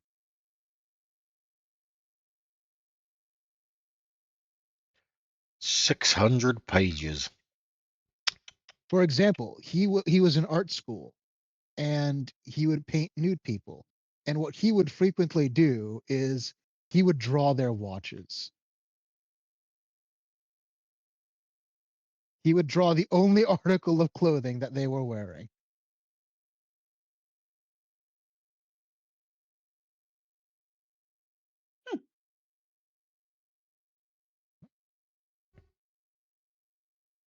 Right. Where were we? All right. I'm Ghost, Gutter Jack, and Ursi taking notes. Mhm. Yeah, that's right. Because I was writing down like the Fey doping thin blood captives were beheaded. Jack's guest arrived and called Ghost to help. Ghost tells of greatly agitated Gutter Jack doing the deed of the decapitation. He's not still here, is he? I reckon if he had obfuscate, he could still be here. I mean, he said the ghost mentioned him at least leaving this level or room. Yeah, but he could. Jack's right in that he could have come back. Definitely could have.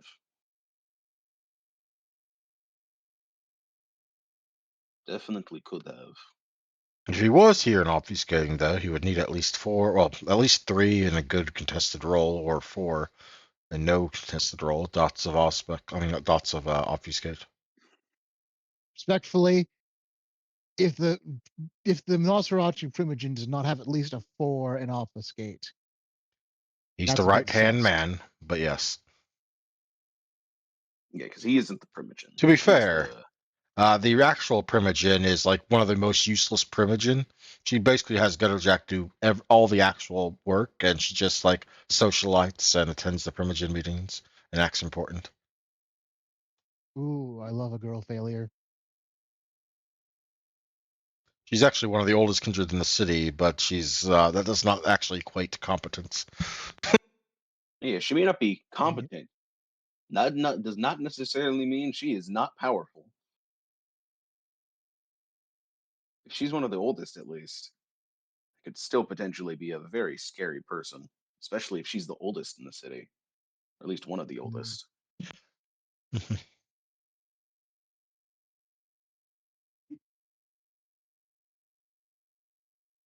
I specifically set her up to basically be next to useless if Denny went to her for help. She would have Nice. just given him a pat on the head and like, oh, you can do it, dearie.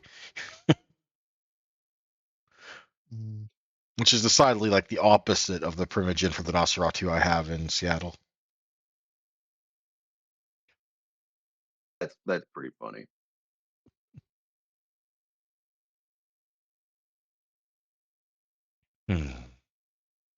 Is there anything Well, else you wish of him?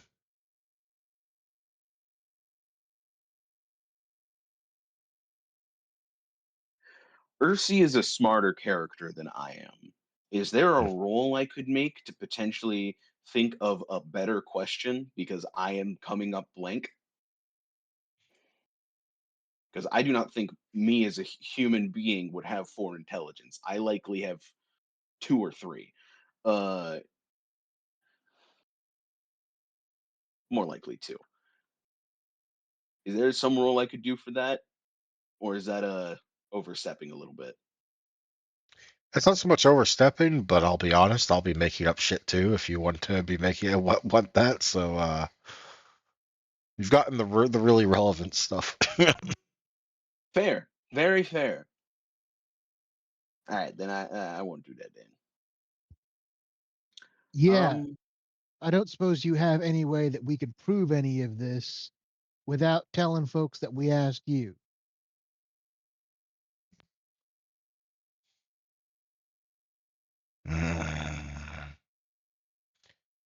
No, I wouldn't know. I didn't leave this level. There might be another up above. Genius, sweet. She might help. I will look to Lynette and see if she can talk to that person, I guess.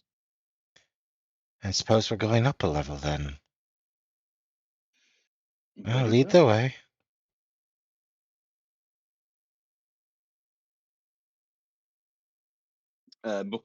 Just before the ghost goes, Ursi was just gonna actually before we go. This is not a truly important question. So, because Ursi vaguely understood that ghosts were real. This is his first time seeing one. And this guy basically like vaguely brought up that there's like a grapevine, which means ghost gossip. Actually, no, I don't think he'll ask the ghost directly as we're going up. He'll kind of pose this question to the group. So the ghost is ghost the right term? Wraith is more prevalent on this side. Wraith. Okay. That Wraith mentioned a grapevine. Is there, for lack of better words in my mind right now, I is there have a ghost gossip? name. My name is George. Oh, Ursi fully think or she fully thinking he had already gone, as my understanding is we had left the room. Which is oh, well, apologies, George. Is there ghost gossip?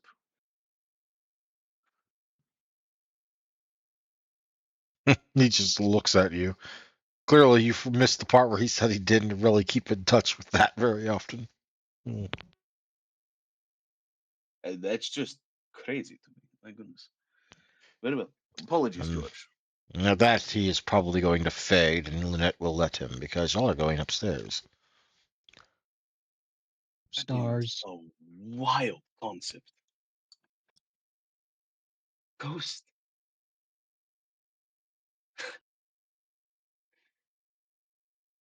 Ghost gossip. Goodness.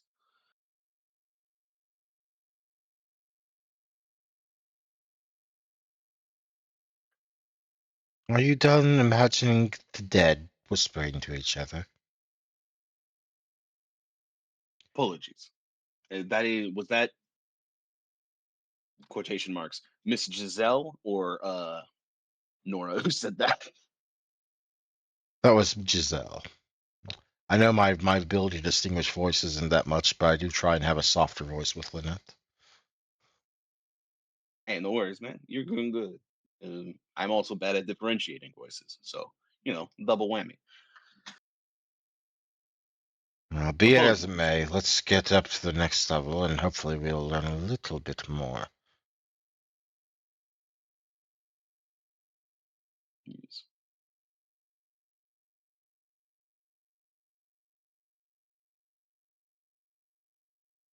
A short moment later, the both of you will be upstairs, along with Nora, along with Lynette. And it isn't too long, especially since you now know a name, for the so-called Giselle to pull a new wraith into manifesting. Presumably, Genie. This one looks much nicer than the last one, save for a single rather bloody injury to her neck.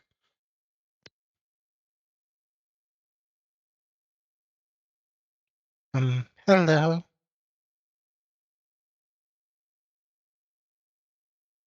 She looks frighteningly at Giselle, and then to those of you around her, but will not, or perhaps cannot, run away.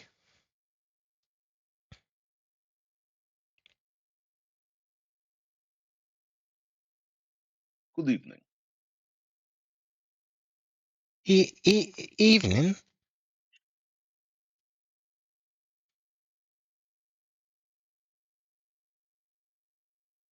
So, what can you tell us about the bloke running?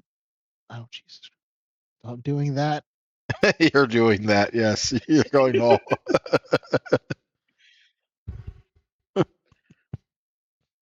What can you tell me about folks coming through here? Ugly looking motherfuckers with the chains everywhere.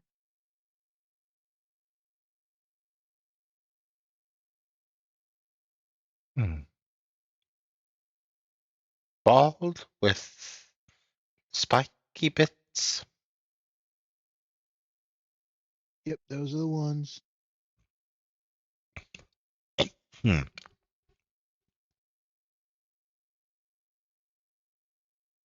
I did see one like that earlier. And then there was the other ugly one that was here until just a moment ago. He arrived. They talked. I think they knew each other. Probably because they're hideous. And then the one with the jacket went, and nothing else, went down and came back up. and talked to him again. And then left. There any security footage of this happening? Who are you asking that? Presumably, this was I'm during just the loop. asking the room, and anyone can respond that might have an answer. Maybe the ghost, maybe the sheriff. According to Trevor, everything that we had, all the cameras down here were looping footage for the 30 minutes or so before the murder happened. Out of character, what did the ghost just say about? He said that the ugly person in question, Gutter Jack, met with another ugly person here and then went downstairs and then came back up, spoke with that person again, and then left. This other ugly person, would he perhaps have sort of green skin, really jagged, gross? I should say that kinder. Really jagged. Is he describing Trevor O'Reilly? He is. Yes. Arcee is describing Trevor O'Reilly. Yes. Okay, I just want to make sure. The dainty, wafy-looking wraith will nod and look furtively back and forth. Yeah? They're not your friends, are they? They're really, really Scratches ugly. across his face. Red shirt with like another coat over that. Yeah, that's who he spoke to. Great. Ursi will look at Nora. So it was more First than I'm one hearing of person. it. I heard Trevor say it. There was no one down here. At that time, not even himself. He only came down here to check footage when he was told to. Well, clearly, he was lying. Well, nothing we can Ursi prove kinda would cracked. necessarily without revealing the existence of your friend, but, well, Gutter Jack might be a hard nut to crack. Trevor, less so. The lockdown is still in effect. So he's not out He's of the building. unlikely, yes. Right then. Percy, Jack. Consider this a direct order. Seize Trevor O'Reilly for questioning. Gladly. So you want to be good cop or you want to be bad cop? I'm gonna be grab cop. As Ursi is like, finally, I have something to do. Like he was interested in this stuff, but he's clearly been, while he'd normally be more in his element, something has clearly been a little bit off of Ursi tonight. And he's just like, finally, something where I don't need to use my brain that much right now. Something he is good at. And as the two boys will set off on their thing, we will jump back to Rob, who I have been neglecting horribly this entire session. But I have not yet worked you in. That's not a problem.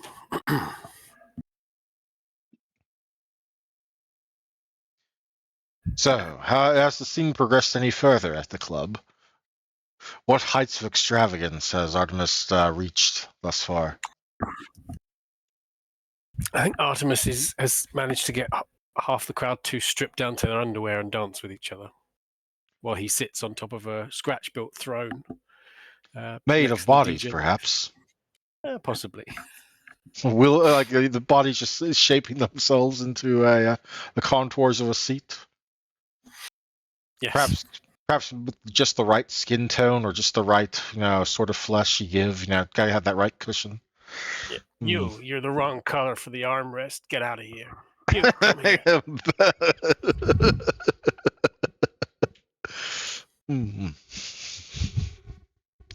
People continually bring you cocktails and bleed into it for you if you but ask.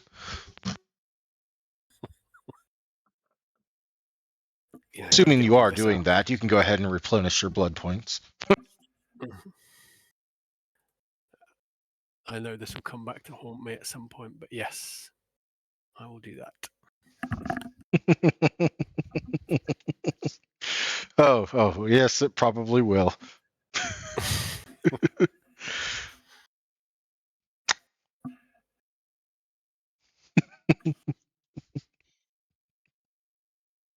I'm looking forward to next session already, by the way.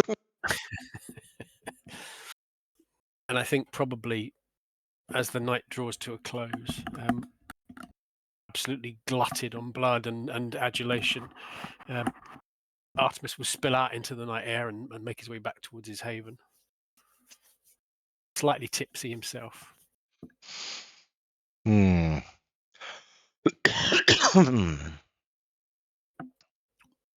Back to his haven indeed.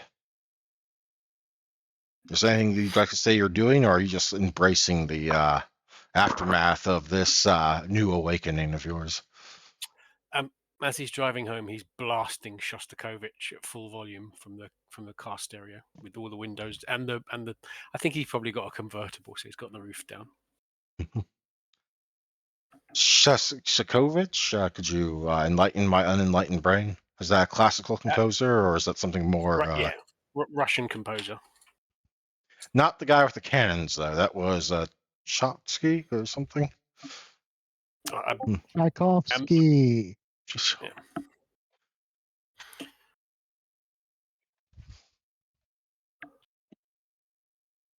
Dmitri Shostakovich. Yeah, he died the year I was born, 1975.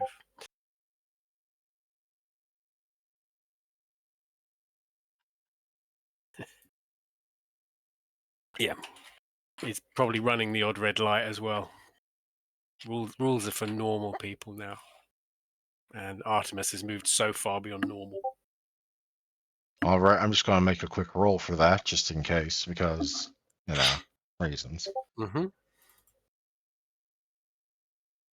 The fucking contrast between the two parts of the session right now is really great. Yeah, Yes, there will be ghost flashing red and blue investigation. lights behind you.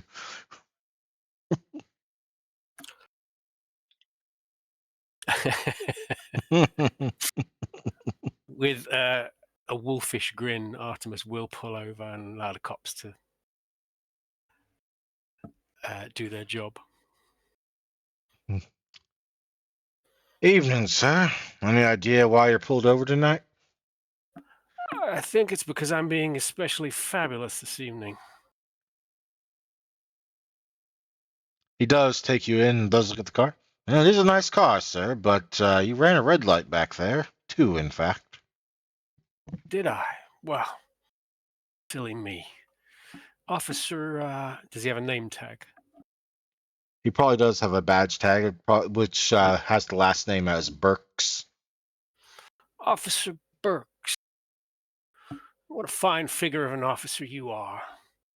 Alas, I find myself not particularly hungry at the moment, so if you wouldn't mind just moving along, I'll carry on with my homeward journey. Are you employing any sort of power here? Not yet. I don't understand what you being hungry has to do with anything but license and registration. Tell me, do cops taste of donuts? I've often wondered. He leans back, a little put off by this whole tasting business you're going on about. License and registration. Don't make me ask again. I don't think so. I think I'll be leaving now. And he'll start the engine. Oh boy, he really has gotten through the god complex level.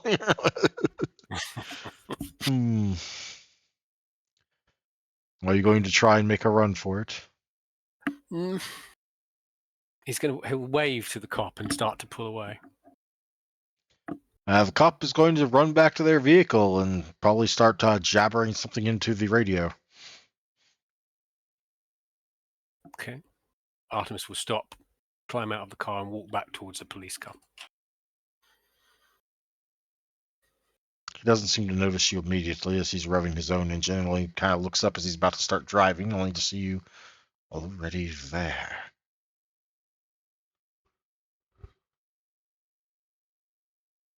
What did you just tell your companions on your radio, Mr. Burke? Uppity, snobby little driver about to make a getaway, and now they're right here. Well, I got friends on my way, and they're not going to be happy about having to come down here, sir. And what would you like to tell them now? And he'll switch on Majesty. And we'll spend willpower. Another willpower point. God, he is leaning into it so hard. I love this. Oh, When the Second Inquisition, oh no, wait, not the Second Inquisition, the Society of Saint Leopold shows up. He's gonna go, yeah, this one over there, sir. the consequences session will be next session or the session after that, but it will be coming, I assure you. Hey, Oh. Oh God! I thought this night, most of the consequences were going to come from Ursi and his drug-fueled time. That is no longer the case because Artemis is taking harder drugs than Ursi was on. Ursi had that drug-fueled, like, madness, and then I guess Artemis just saw his younger brother doing that and be like, and just took it as a challenge, you know? Hold my beer. Hold my beer. Let me chug this gallon of LSD. Oh, I'm sorry, sir. I think there's been some sort of mistake. Please forgive me. I think so. I think Dispatch, you'd better tell your false friends. alarm. Cancel request for backup. In fact, I think you probably want to tell them that you saw a little girl playing by the side of the road and you were scared. I'm sorry, dispatch. I saw a little girl playing by the side of the road. I got a bit scared. God. All across the city, everyone that's on that channel just kind of pauses and looks at their partner if they have one in the car, or someone seated next to them, and then back at their radio. I got so scared, I nearly peed my pants. All of the Camarilla, all of the ones on the paycheck of the Camarilla are just suddenly going, "Oh, this is gonna be a headache." Now, I want you to put your little cop car in reverse and get the hell out of here. Yes, sir. At once, sir. Of course, sir. Immediately, sir. And then Artemis will head back to his own car and screech away.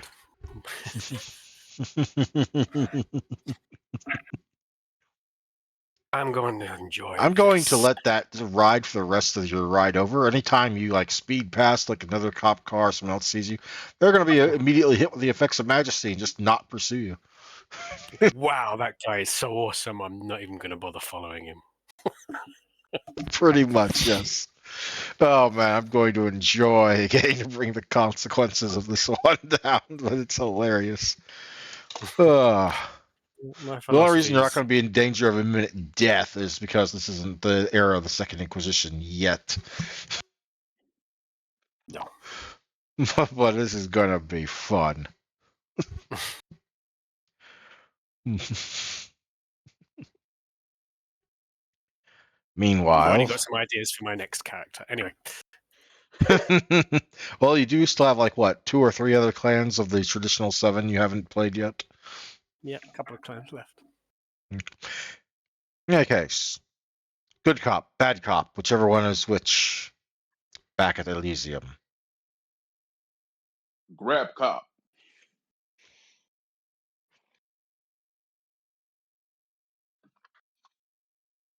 You can't have it both ways, sadly.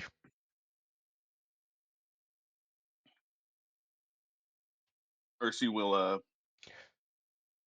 kind of be calmly yet purposefully marching his way up towards where Trevor is. You don't see him on the first bunker level, so he's somewhere up in the main floor, most likely. Which is where there are other people. Granted, all the ones still inside the building are ghouls, kindred, or perhaps a few sanctioned blood dolls, but generally speaking, no. Very well. So no one you have to worry about the masquerade with necessarily. Trevor.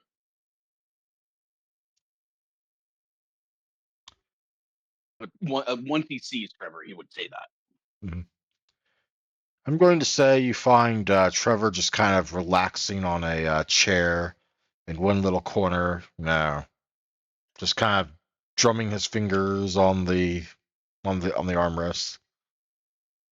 Oh, hey! If it I'm just isn't the going giant to one. cock back the hammer on my revolver and tell him to stand the fuck up. Whoa, Oh, whoa, hi. whoa, whoa! What's with the? What you got? Use your assistance with something. You must come with us. Ghouls and kindred alike in the area around you start looking in your general direction.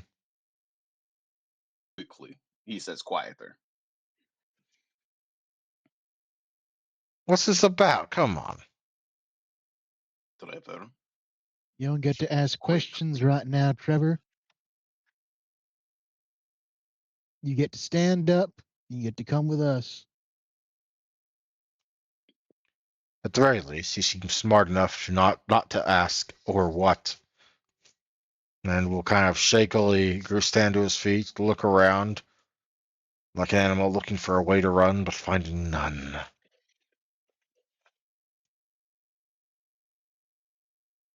At least not yet. If he had done something strange, I would have fired and did a reveal where my chamber was empty. Nice. Once Trevor is up and starting to walk with us, Ursi will put him between. I kind We'll of put assumed Trevor you'd be between grabbing him him and the moment Jack. he stood up. Yes, that's exactly what I'm doing.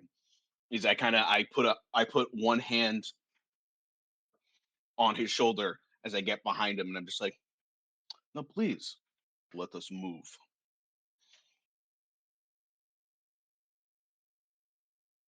Right. Of course. There's just some file I need to work on. Right. Sure, lead the way, guys. Yes, just some file.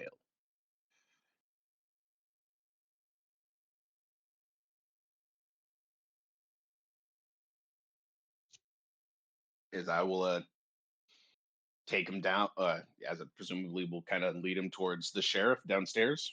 When you arrive, Giselle is nowhere to be seen, but the sheriff will look up at your entrance and jerk her head towards one of the interrogation rooms.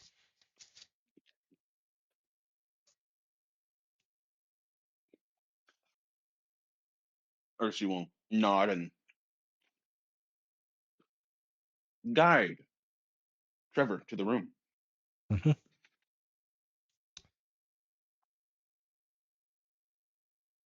Get what you can out of him, but no permanent damage yet. She will whisper to Jack as y'all pass, and will head on upstairs to look for something herself.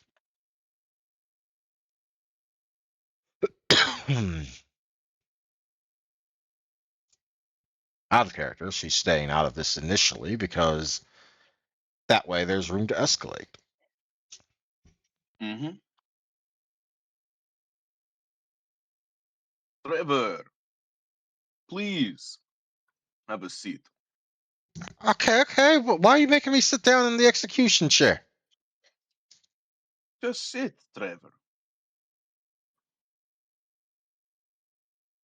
He stares up at your imposing bulk and Jack's frozen Now. visage, and will meekly stumble back into the chair. Well, you got us in a right pickle over here. See, we know you were talking to someone who came in and killed folks down there. So, you got two real options here. You can play ball, or you can see how bad things can get for you. I mean, really, under Camarilla law, you're up Shit's Creek without a paddle. So you can toss your collaborator underneath the bus and walk away free and clear, or, well, you don't want to find out. You were I sloppy, don't know Trevor. what y'all. I don't know why you think this, but listen, man. I was upstairs until I got the call from Nora to come down, and that was because the bodies He's got going to found, and she slam wanted his to. hands on the table. We know you were Fucking talking to damn it! someone Ow, that before they hurts. came down. Out of character, slamming your hands down on the table doesn't hurt anyone. I think Oh, I think he thought you were slamming Trevor's hands. No, I'm yeah. I thought doing you were. that thing that detectives do when they slam their hands down on the Oh, table your in front hands. of the Yeah, I thought you were person. grabbing his hands and just breaking them against the table or something. I apologize. No, My misreading of it's a it. thing that Hmm. you do to like very suddenly jolt them out of a thing and make a dramatic thing. Yeah, I know what you're talking about now. I Kind of. just misheard you. I thought you Yeah. were basically breaking his hands against the table. My bad. Hmm. Listen, I don't. Not yet. I already told you what I was upstairs until I got the call and headed downstairs to Trevor, check the footage. That's when I found that someone had Trevor, been looping it. Trevor, lying will make things far worse for you. You are sloppy. You were seen talking to an Nosferatu. Well, yeah, I talk to Nosferatu all the time. Guy comes with the clan. He'll wave his hand in front of his face.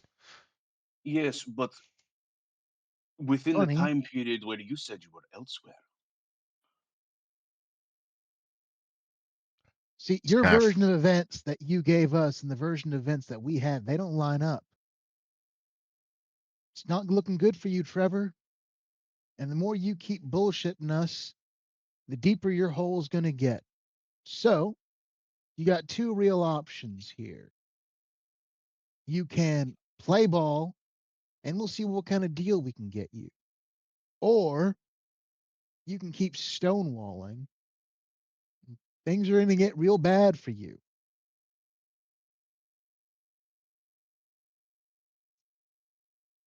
You've his seen eyes what are I can frantically do. going back and forth between each of yours, seeming to linger longer on Ursi's, if only to avoid Jack's own icy stare. You've seen what I can do, Trevor. I'd rather not get messy. You know, I was told that we weren't allowed to hurt you in any permanent ways, but you know, there's plenty of ways we can do that because you are a kindred, and kindred do heal things. Yes, Fingernails, get some pliers, wouldn't take too long. Teeth. doesn't need to be external either. Hmm. I would like to go. I'd like the Yeah, both we of you. could try that waterboarding thing. I heard some good things about it. Out of character, I'd like to go ahead and for one of you all to make an intimidation check. The other may roll to assist, and we will use our current roll of any successes that the assister person gets added to the main roller's dice pool. What is the attribute? Ooh.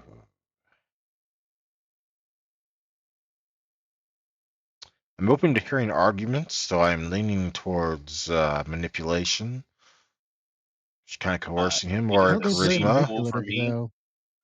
It's the same pool for me, charisma or manipulation.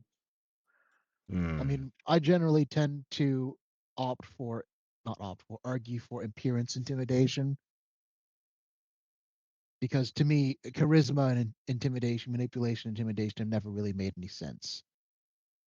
Like And they're very sometimes. niche ways to apply intimidation that rarely happen. Like Mhm. most of the time when you're intimidating someone, you know, you're mean mugging them. Yeah, I get it. But at the same time, All right, well, I'll allow you appearance intimidation this once, but that's the pool you will both have to use. So who It's has the again the same pool. who is going to be assisting and who is going to be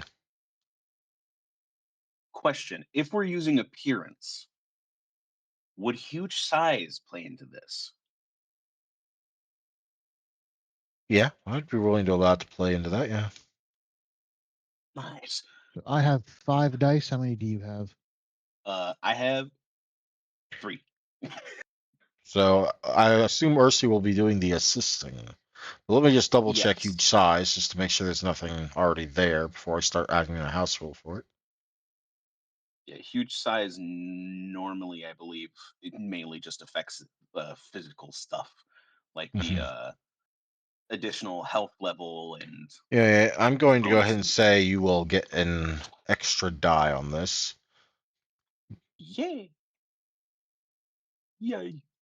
You will be resisting with willpower, such as it is. Actually, no, we'll make this courage. Courage seems more apt. Appearance intimidation. So make sure to put a modifier of 1 in there for your huge size. And difficulty? Or is it Difficulty just 6 is opposed? opposed. This is difficulty 6 is opposed. Okay.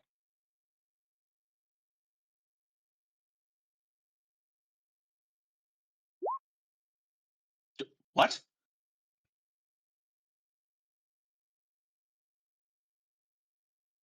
Well, I'm sorry, RC. You don't really help that much.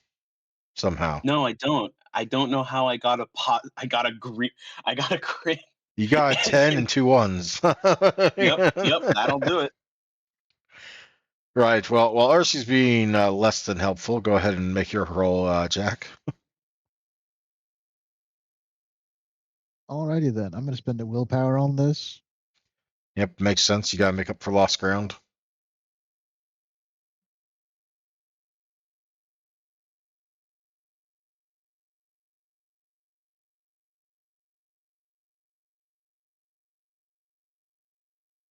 What's the difficulty? 6, it's opposed. Would his like steely icy glare thing tie into Yeah, this? actually, I believe it would. Go ahead and add a modifier of 1, do you? Yay. Woo! Hell yeah! Oh, yeah, you beat him. You beat him very good. Yeah, For a 5 moment there, for successes a moment, I there's got versus no change, and then slowly it's like 6 cracks slowly spreading successes. across glass. And then his mask of facade drops. He has no idea how you know any of this. After all, he took care of the cameras himself. But he does break. I love you. Fine, fine. Yeah, I'll talk. I'll talk. good. Just don't Then kill me. start talking. I, it was all gutter Jack. I swear it was all gutter Jack. I just do jobs for him from time to time. He, it's, I just work for him. It's everyone in the Warrens has to some extent.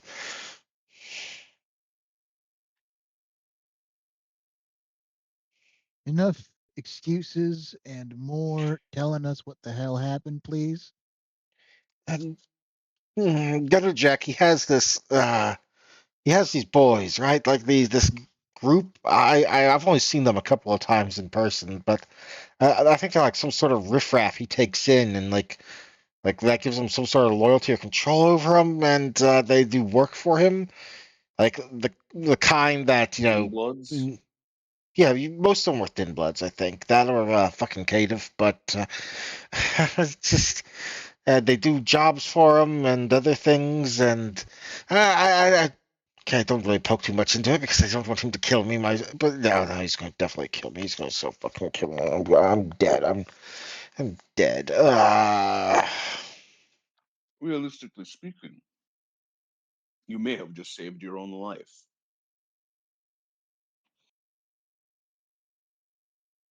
He's building up some sort of group. Like I said, there's like I don't know how many of them there are. There's at least a dozen right now. Probably a good bit more than that. He only keeps the ones that are useful or prove themselves useful. I don't know what he does with the rest. Probably kills them. And he's working with someone, some big shot. I'm pretty sure it's the Primogen, but I don't know for sure. I mean, not our Primogen, Mr. Big and Snooty, the asshole. You know, like all the Ventru. Andrew Primogen, Marcus Vittel. Yeah, him. They got something going on, some sort of deal. I think I'm not sure if they're in it together with the group, but I think they are. Um, You have proof of any of this? Some. I mean, I've been keeping a little bit on the side, rainy day in case I need to cash in a little leverage, assuming they could do it without getting.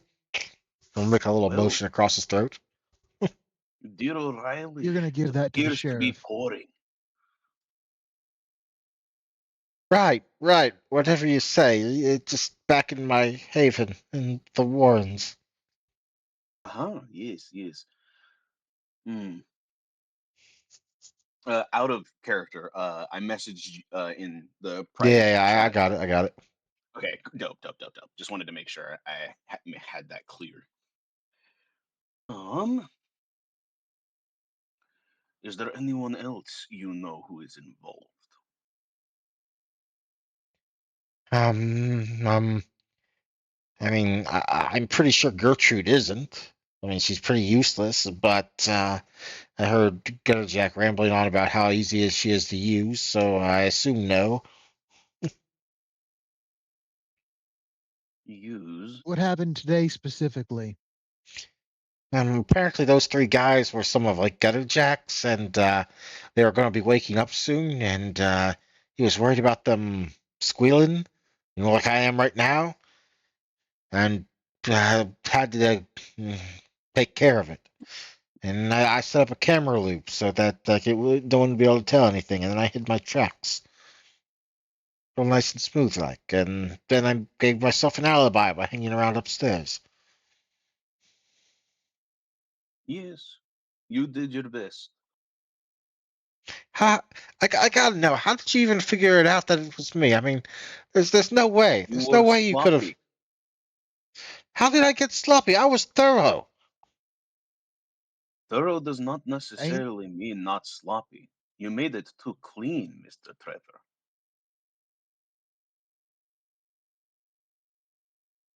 Poor Nosferatu has no idea about wraiths or ghosts being real and other things.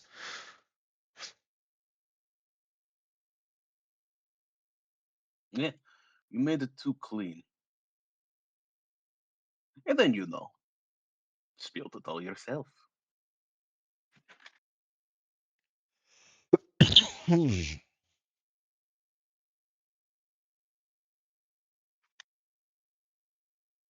I will point to my eyes, point to him, and say, I see everything. That is my curse. Walk out the room.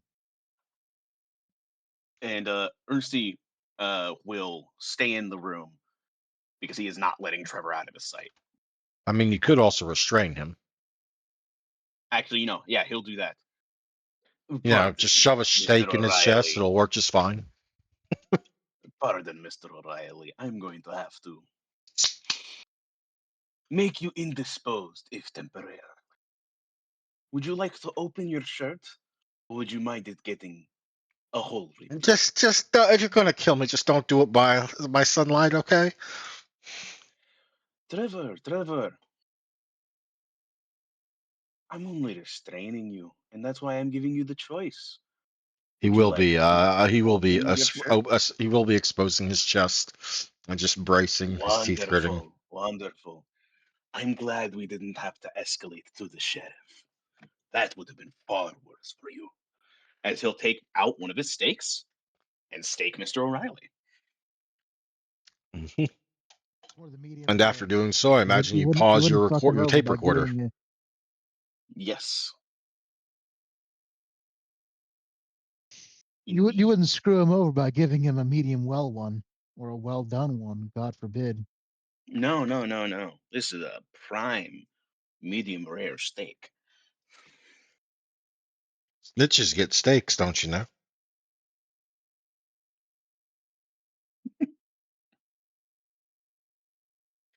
And once he is staked, Ursi will close his shirt a little bit, and then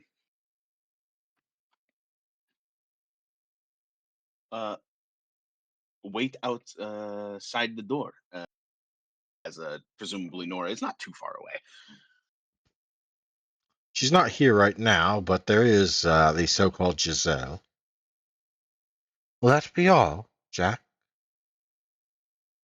Indeed.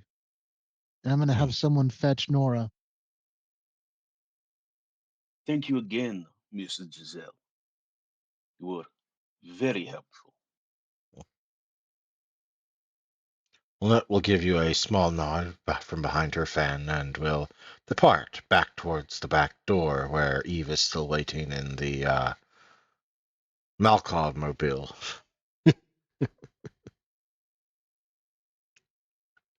Wonderful lady. I tell Ursi to Surprised, make sure she gets to the car all right. Ursi will do so in this instance, as he is distinctly interested in this very interesting person.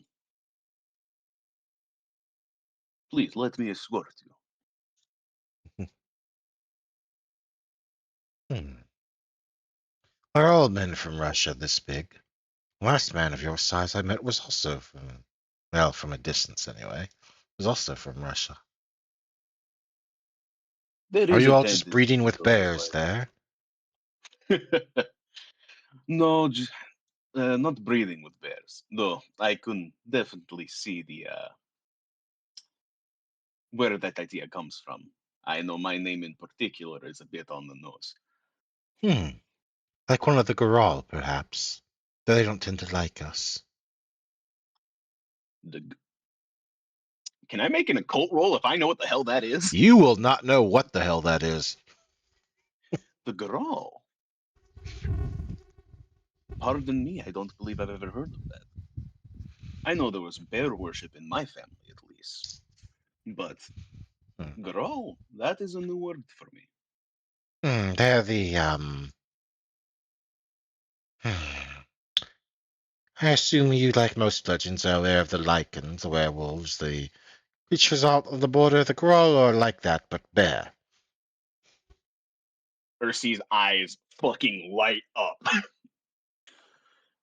Really? So maybe Oh, you that did have bear in your is past. You interesting. don't know. Perhaps. My ancestry, at least on my matronly side, is very steeped in that culture. Bear worship and all. Old gods of Slavic origin, and you know. Though, as for everyone in Russia being this big, that is not the case. I am definitely an abnormality. So what you're saying is there's barely any people. God fucking damn it.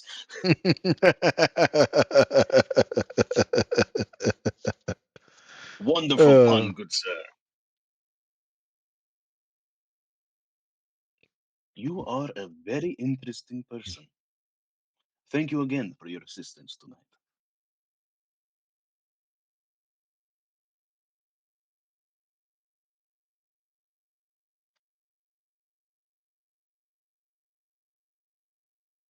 Ah, it appears we are here. Do have a good rest of your night, Miss Giselle. You as well, I And see. then Ursi sees the car. Oh my. What? Eve's just kind of sitting on top of the hood, drumming her fingers, still wearing her maid outfit. You see all of like the like calm, collected, like very deeply interested in this woman who had like this very interesting power and has given him some very, very interesting information. Then is promptly wiped from his mind, at least temporarily, by the travesty that is this vehicle. Eve, What the hell? Pardon. What the hell is that? I believe it's called a car, an automobile. Invention of, well, You technically last know century, what but popularized exactly this. what I mean. That is a travesty. I do believe it is asymmetrical, yes, but I wouldn't call it a travesty. This has to be Melkov's, Who? or at least Oh, this right, had to the have been the Malkavian. previous owner. I do believe you've said something about that. This is. Like, Oi, I apologize that you have to. Well, I'm sure the interior is comfortable. That is. It's got a I'm baby no oil rose, but dispenser for some even to reason. me, this is a step far. I can't tell. I honestly can't tell what would happen if Artemis saw this vehicle. It could go different ways. I think he'd appreciate the baby oil dispenser.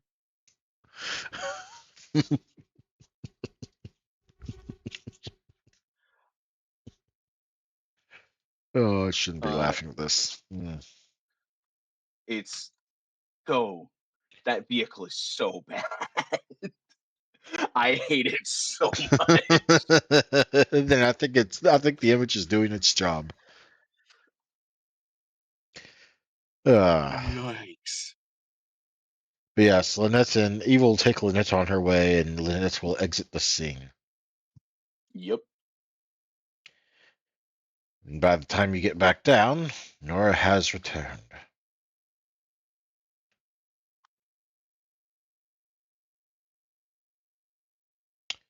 So, Sang like a canary. excellent. I'm a little unhappy that I didn't get to go in there and do things, but glad to know we learned something. Now, what did we learn? Quite a bit. He's confirmed what we already know. Which And will a be little bit enough more. to bring to the sheriff. I mean, to the not sheriff. Sorry, brain fart. To the prince. Yes, the I recorded the conversation, so we have audio evidence of his More confession. importantly, he says he's got proof at his haven. So we need to get over there and collect it yesterday. Yes, he is currently staked in the room right now, but as I did not want to leave him to his own devices. But that can be remedied. In the Warrens, Peter's Gutter Jack has some sort of gang Yeah, down there made of misbegotten thin bloods and caitiff. that might be a problem. Nosferatu don't lightly share exactly where the Warrens is located, and nor do they lightly allow others inside, even if they knew where it is. Yes. Out of And we curiosity, don't we can't. know where his haven is? You knew where Denis' personal haven was. Denis personally, Not actually, Denise, specifically. Trevor's. Mm, No, we didn't ask him that yet. I don't recall anyone Didn't he asking say where the where his? Warren was. He says it's in the Warren. He said it was in the Warrens. That was it. No. But we don't know where the Warrens is. And troubling, we can't tell who in the Nosferatu are compromised. The way he mentioned Gutter Jack talking about how easily he was, in Trevor's words, as he'll kind of just play it back of like the so easy to use, the primogen, is kind of replay that part of the audio. I have doubts that the primogen is involved in any meaningful or purposeful way. Also, we However, don't necessarily need to say that we suspect the Nosferatu of doing anything suspicious. We can say something along the lines of, we suspect Trevor's been skimming a little bit off the top, so we need to investigate his personal haven.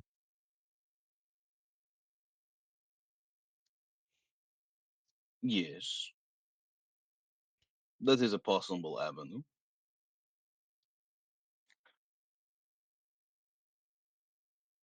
After all, they know that we publicly arrested him, and I made a point of making a show of that so that folks would know.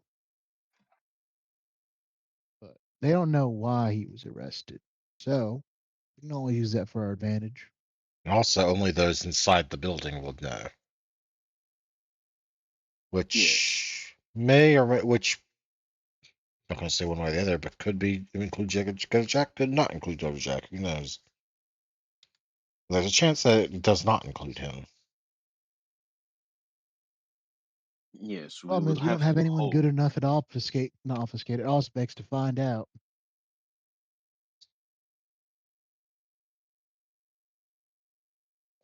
At least not personally, no. I think you have. Did Artemis ever get to 4 dots? I have no idea. Of Auspex. yeah, he has telepathy. He has 4 dots of Auspex. Which is not a Actually, guarantee that we you'd be able to could. see Jack, mind you, but does reach the threshold of another level. We could bring Artemis into this. He is quite skilled in Auspex. He is, but is he more skilled than Gutter Jack? We don't know. We don't know, but I do know that barring elder level abilities, he is fairly close to the pinnacle currently. Do we have anyone who's at elder level abilities in terms of all specs? You might be willing That to we'd help be out, able to Sheriff? twist. Let me double check my list of elders in the city. Specifically, the lists that actually have. No, I didn't give that. Let me check my notes. Not them, not them, not them. They don't have specs. Well, you want to know the funny answer to that? No.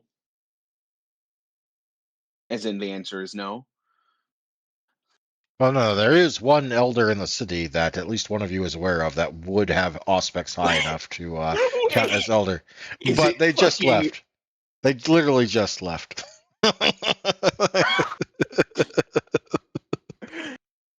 That's great. Fucking. Out of character, I feel like I could have. That should have been a common sense ping. Possibly. Depends if you knew she had that Well, specific. he just said there's one elder that you know who has aspects of that level.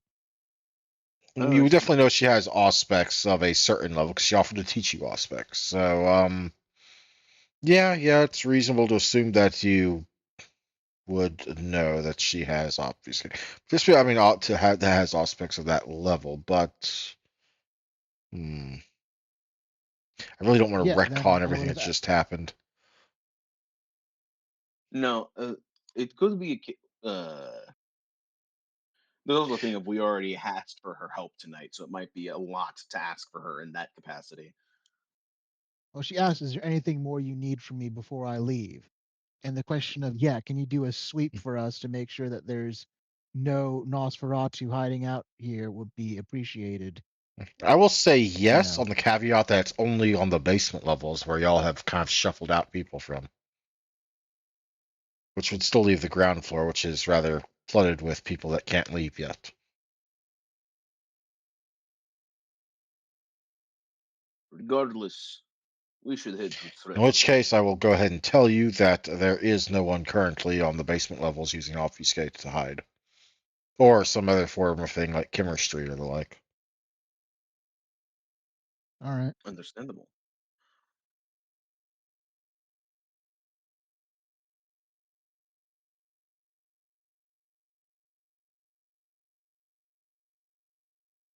Understandable. Then, shall we go see Mr. O'Reilly and perhaps call Artemis in as, reasonably speaking, probably our best option? I'd rather not pull Messages delve into this further than we have to, as while she may be useful, it will become harder and harder to keep. And technically, there are a couple others in the city that would have that Auspex level, but there's also the matter of bringing them into the circle of knowledge, be able to trust them, and other things. I mean, Well, also not there's the thing of like,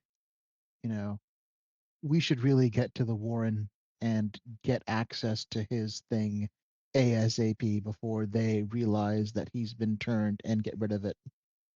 Exactly. precisely. So, what does the sheriff think of my embezzlement idea? Could work, but the problem is you're going to need to frame it in a way that would not have said Primogen, just relaying it to Gutterjack, which is what she normally does for anything involving her own hand at work. Yeah, well, it Well, doesn't I really mean, matter if Gutterjack thinks that his associate is guilty of embezzlement. no, but it could lead to him still trying to ransack his place or deter us in several manners if he believes that he may have any amount of dirt on him, especially considering what Trevor knows about him. So even if he is getting caught for something else, he would still very much so be at risk. In an attempt to save his own skin. Trevor at least. All right. In that case, you might as well go meet to the Primogen. I'll have Trevor bring her to not Trevor, sorry, Travis bring her to our room. Yes, should I call Artemis to have him uh, head over so that he will be there when we head to the Warrens? Should we get access? Do you know where the Warrens are for him to meet you there? I was thinking call him here. Ah, well, that would probably be better, yes. By all means, go ahead. Very well. As Percy will pull out his phone and beep, beep, boop, boop, boop, boop, beep, boop, It boop. is currently about probably 3 a.m., FYI. Ah, So yeah, relevant y'all. time. What I'm saying is that y'all are really on the clock to get to figure out where the Warrens get information where the Warrens are, get permission to go there, and get the things Mhm, before mhm. sunrise. Yeah, basically, okay. Then Ursi's making this phone call as we're going to the room, as we're Mhm. waiting for the Primogen to get there. Artemis, you Kind are of, streaking through the streets. Your car's top is rolled down. You're just blasting past cops that aren't arresting you because you have majesty, and it's just everything is just going well. The music is swelling. It's reaching the climax, and right as it hits that good part, your phone starts ringing. Okay.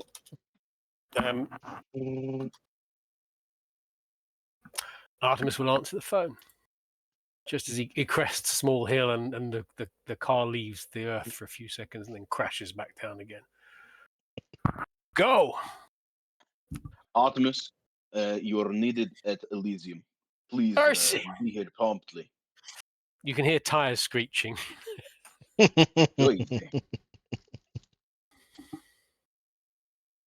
You can hear tires screeching and horns being heavily used somewhere in the Yep, distance. the horns honk at you irritably at first, and then as you pass them by, they instead scramble to hold up like hands with all their fingers, declaring your jump to be a 10 out of 10. That last guy only gave me 1. Oh no, of course I've got Majesty on, haven't I? So no one will be flipping me the bird at this point. They might have started. Someone might have started to flip you the bird, but the moment you get close enough for Majesty to sweep them up, it flips around the other way. How far from Elysium am I at this point? Well, I figure if you are taking like the long way back to your haven, aka your business, you're Mhm. probably in the general center, relatively of downtown somewhere. So Mhm. at this time of night, with the traffic being fairly light, you can probably be there in 10 minutes. Well, you're ignoring all traffic laws right now, so you can be there in like less than 10 minutes. Yeah. In which case, yeah. Percy, I'm nearly there. I'll see you in 2. And then he'll just This hang is up. official business, so be prepared. No, I've hung up. Ah, damn it, you hung up. This is And official. he will throw the cell phone into the back seat of the car and just push his foot down further on Do the a gas. back Is your turn, poor like just dog around in one the corner car and with you? pull off Your a poor back turn. dog's in the car with you, right? Yeah, she's probably in the back. No, she wasn't, because she wasn't with you when they got the new singing dog, which was like while you were happy she wasn't there. So you're also Oh, that's irritated by right. having the singing dog in the back seat. Okay, fair. Yeah, then Artemis will head across. I like to think he has to do a bootlegger turn, like a full handbrake turn, to head slightly backwards in the direction he'd previously come from.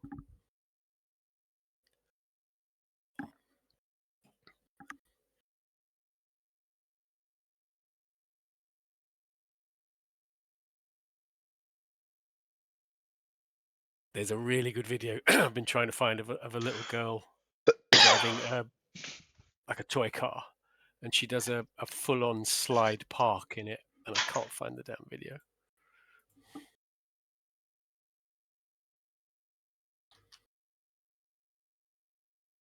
It's basically this.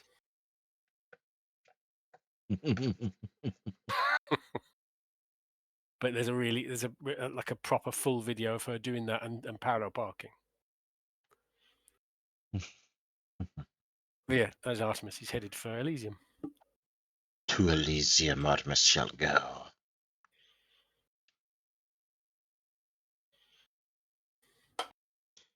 Your Majesty will probably end like a minute outside of Elysium, because it's been running on for a very, very long. Well, no, it's basically it's been running on for a while. That's fine. It's for the best, to be honest. I'm shielding you from one layer of repercussion, at least. Yeah. Well, what I was going to say was, if it wasn't turned off, could I please make a self-control roll to turn it off? But I'm quite low on willpower as well, so he's probably burned through that now. He's been riding the highest high of his life so far. Yeah. Mm. So this is what all the people he represents feel like all the time.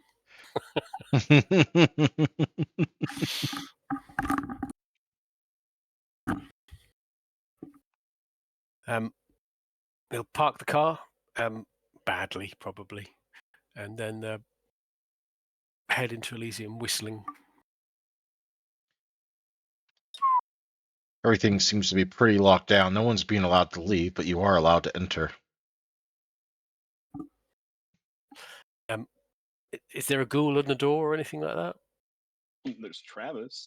There's worse. There's Travis. He will tuck a 50. He will tuck a 50 into Travis's. Well, I was going to say jacket pocket, but I'm guessing he's not wearing a jacket, so maybe just into the front of his vest. What the fuck's that for? In front of his Buy yourself something more, less that. Yeah, sure. Fuck you too, pal. Only in your wildest dreams. Uh-huh.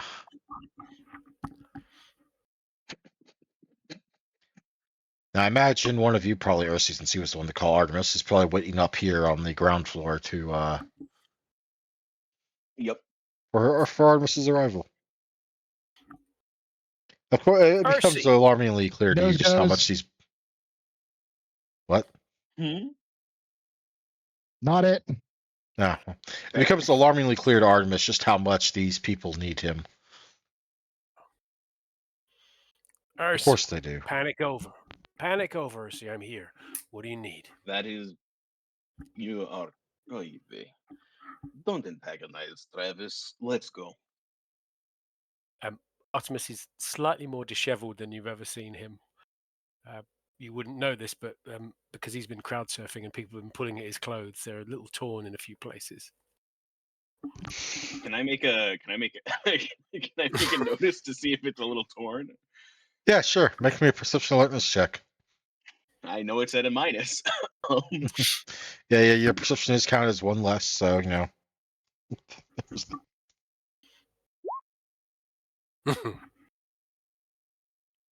3 successes. Oh, yeah. His clothing's roughed up. His hair's not entirely the way it normally is. There's lots of little details. Honestly, if you didn't know better, you thought he would just come from getting freshly fucked. Oh yeah, Have it a is bedhead. fun night, Artemis. Ursi, I have had the most fun night ever. You would not believe. I'll tell you later. What is it you need Honestly, today? I feel like I would. You certainly should. Follow me. As he will take him downstairs. He has a big grin plastered across his face the whole time. Of course he does.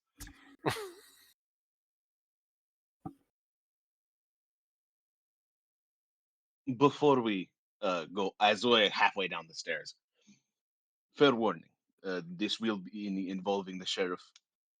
Please be on your best behavior. You do look a little bit disheveled right now, and so I will not inquire further, but please. Ursi, you can count on me. I will be the sole discretion and uprightness. And he will Sure. straighten an imaginary tie, brush himself down. It seems to notice for the first time that the pockets on his trousers are torn. There are 2-3 buttons missing from his shirt. Notes stuffed in the pockets. Yeah, his pockets are bulging with scraps of paper with telephone In numbers. between the notes, some of them are some dollar bills too. Mm-hmm. 100 here, 20 there. You're really not beating the Hugh Hefner allegations. He was not Hugh Hefner. Hugh Hefner was Jack. Oh, sorry, that's right. You're really not beating the porn star allegations.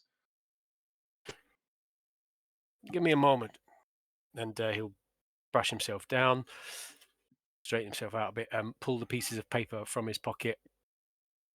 Any phone numbers he will just allow to flutter to the ground. Any banknotes he will fold and carefully put into his wallet. You find yourself about, let's say, $9,000 in cash, roughly, richer. Nice. Damn. I mean, dollar bills. it Dollar bills is he will just basically allow. a good chunk of the crowd there was just emptying their pockets into his, and they brought cash for drinks. So Understandable. hundreds of people contributed to that. You had a crazy, not important. We You're need beginning to to. wonder if he was doing some stripper work with that, with like cash for tips or something. Goodness. Yeah. Are you sure you don't work as a strip? But what in the hell? Ursi, nobody would pay me to take clothes off, but they do pay me to wear them.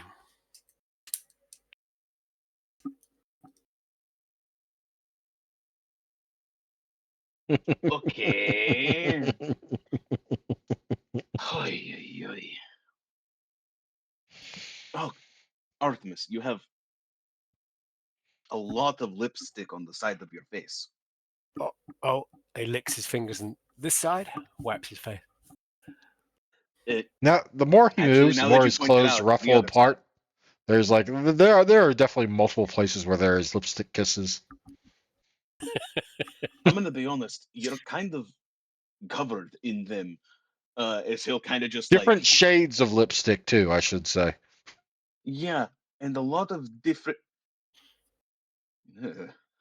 There's one around his ankle too, and his like broken trousers kind of like get picked up just a little bit and expose an ankle.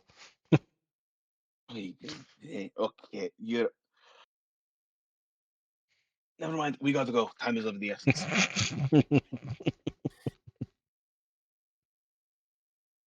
Of course, I wish I'd had a little more time to. Never mind. We can Yes. work through. We can work through it. As we get to like the door where Nora like had told us to meet or whatever, just before we go in, Ursi kind of stops turns around, looks at Artemis, pulls out um a fresh handkerchief, and is just like, "You're gonna need. I no, yeah, no." And and he's gonna either hand it to you, or he's gonna hand it to you. And please, just at least your face. You did not get all of it. Just like scrub vigorously, and then you can fix your beard. That we're going to see the sheriff and the Nosferatu Primogen. Please. Of course, it wouldn't do to embarrass them with their own shortcomings. And Fucking Artemis will, Christ, Artemis. Artemis will start to try and rub at the Ursi is very much so regretting being like, God, should I have called him at all? This is embarrassing. I have never seen him As you round the this next corner, there's no way. sign of the sheriff. At least not yet, but there is Jack standing there. Ugh. Here he is. Oy, oy, oy. Why does he look like he just came from a porn shoot? I do not know. funny story, but maybe for another time.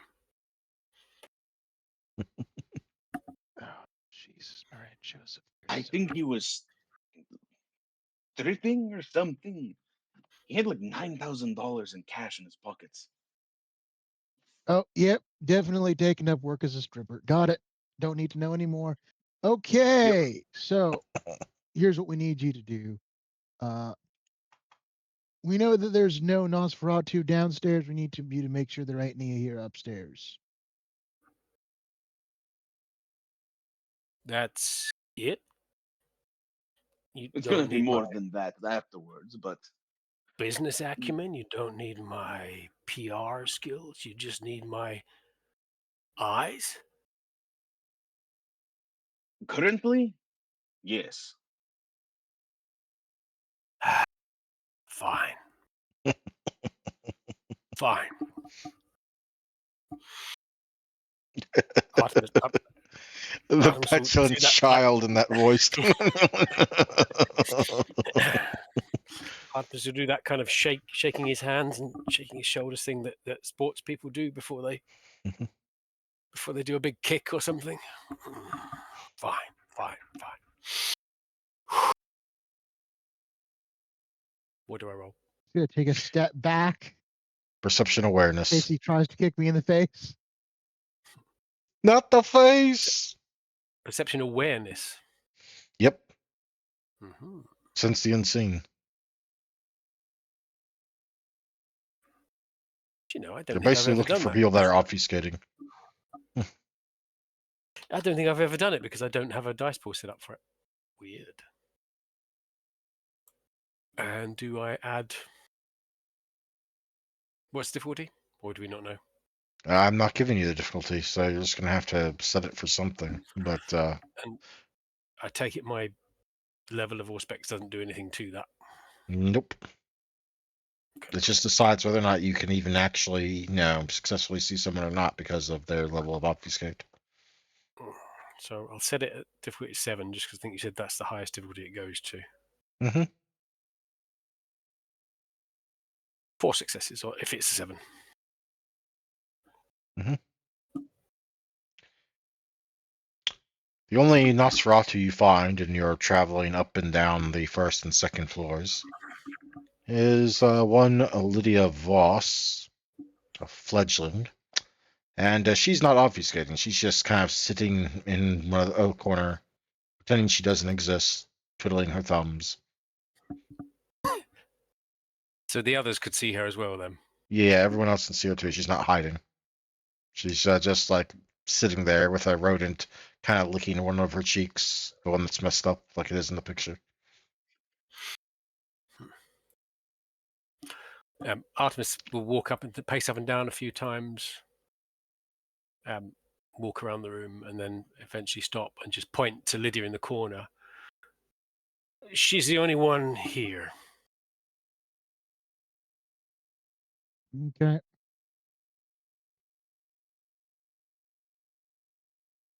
He'll puff his cheeks a couple of times and then say, Well, if that's all you need from me, I guess I'll go and be more useful somewhere else.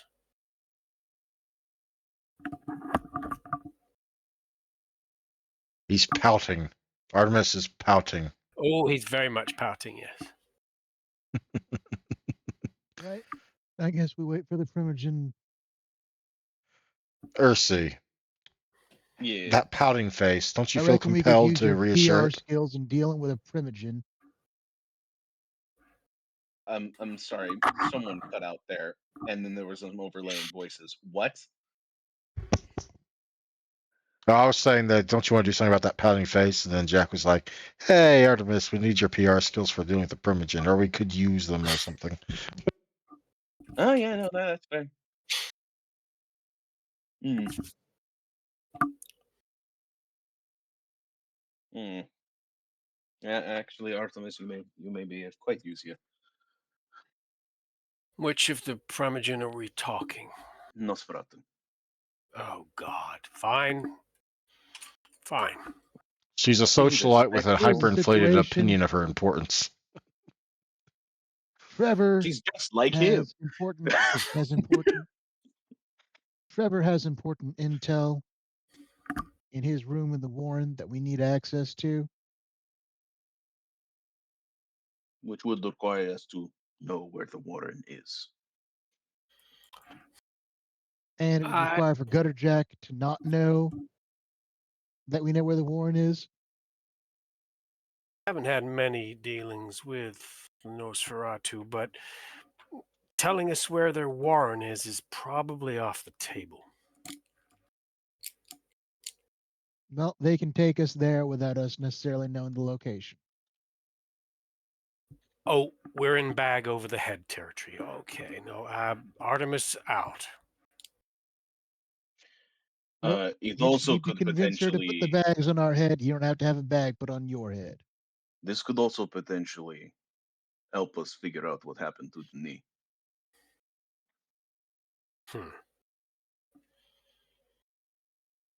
Well, I would like to know what happened to that cute little guy, I suppose. So, fine. I'll wait around for this Primogen to show. And as we come up on time, that will probably be where we leave it. This was a great session. Yep, I am surprised I lasted the full session. I thought for sure I was going to crap out around an hour and a half ago, but nah, y'all kept me awake. Y'all kept me moving. You kept the brain juices flowing. Gross. I mean, hey, the fucking. I'm sorry, just the hard contrast between the two sides of the session were so good. Just I do yes. think that the cutaways to Artemis kind of like livened up things, like kind of like they were like the little bits of filler that like kept things from getting too grim all the time. Yeah, it really was. Because it was just like, yes, we are talking to ghosts. And wow, the Gutter Jack is awful. And there's like a gang of Thin Bloods. This could get really bad. Party of a lifetime. Just fully just, yes, officer. I wonder if you taste like donuts. Also, you like me a lot. Now get the fuck out of here. All without actually taking a sip. Let's actually Yep. find out if they tasted like donuts. Well, my blood pool was full, so I couldn't. That's why I said I'm a little full now, but otherwise, Not so far gone into the extravagance as to feed without needing, huh? no. Okay. Hope everyone had fun tonight. But let us move on to experience. Mhm. You get your automatic, you get your role play. But what was learned tonight? Ursi, what did Ursi learn tonight?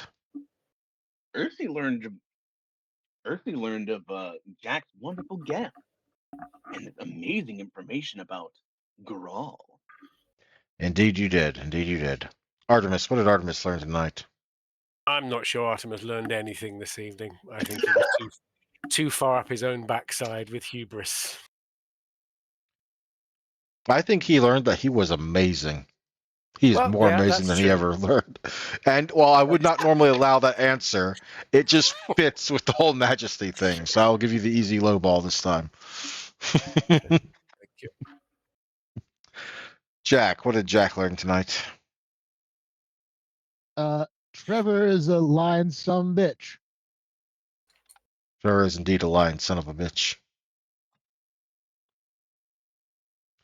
Very well.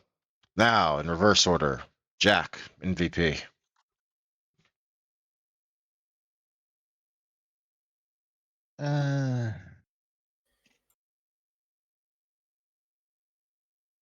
Inclined to vote.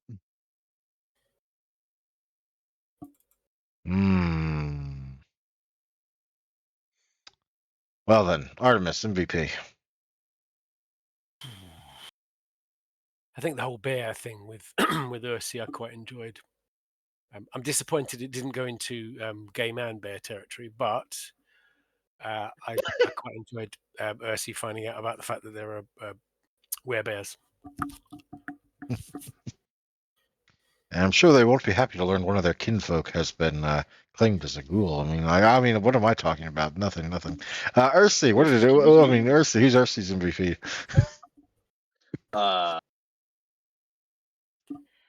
Ooh, that is hard because on the one hand, like Jack was super on it this session, especially with like being able to call in Lynette and stuff. And but then also fucking I really enjoyed just the 100% commit to the bit with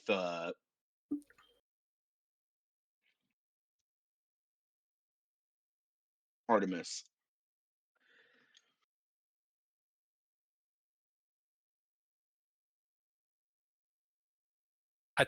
Just if you're going down the line of I'm not sure which, I would suggest go with Jack, because Artemis's bit was kind of a comic relief thing, to be honest. True. Yeah, I'll go with Jack. I'll go There with will be Jack. plenty of This is opportunity definitely for Artemis to earn it next session or the session after when the consequences hammer home. Yeah. Yep. We're very firmly into my deeply held philosophy of role playing, of play your character like you stole it.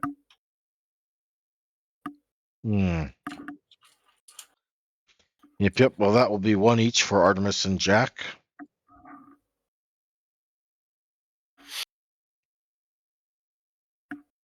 Jack No, it can was have both one of each them as for well. Ursi and Jack. Right, my bad.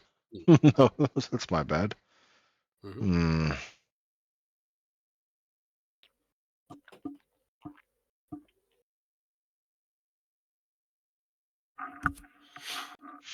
I'm going to go cast my vote to Ursi, mainly because I did indeed also greatly enjoy the bear bit. And the reaction to the car, which is really partial points to Jack, just because Jack came up with the car. But the reaction, it was very, very nice. Yeah, God, that car is so phenomenal work getting that image. Because God, that thing is a travesty. Just like Malkov. Yeah.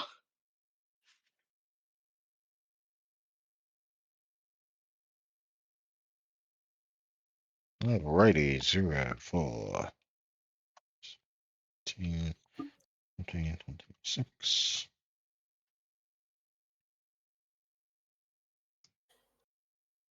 Okay, let's see. One.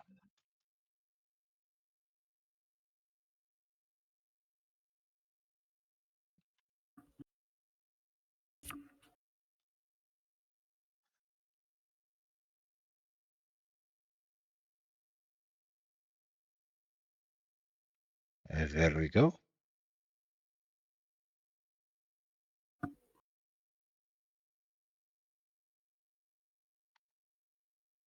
Mm-hmm.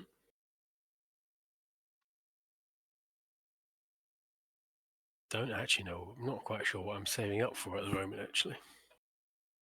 Well, you have 5 now. I know what I'm saving up for. What are you saving up for? More auspecs. Just all of the auspecs. Understandable. I'm sorry. I will not give the GM opportunities to drop invisible motherfuckers on our asses. Not if I can avoid it. Understandable. Valid reasons. Valid reasons. I'm deciding whether or not I'm saving up for more discipline stuff or just saving up for more attributes in general.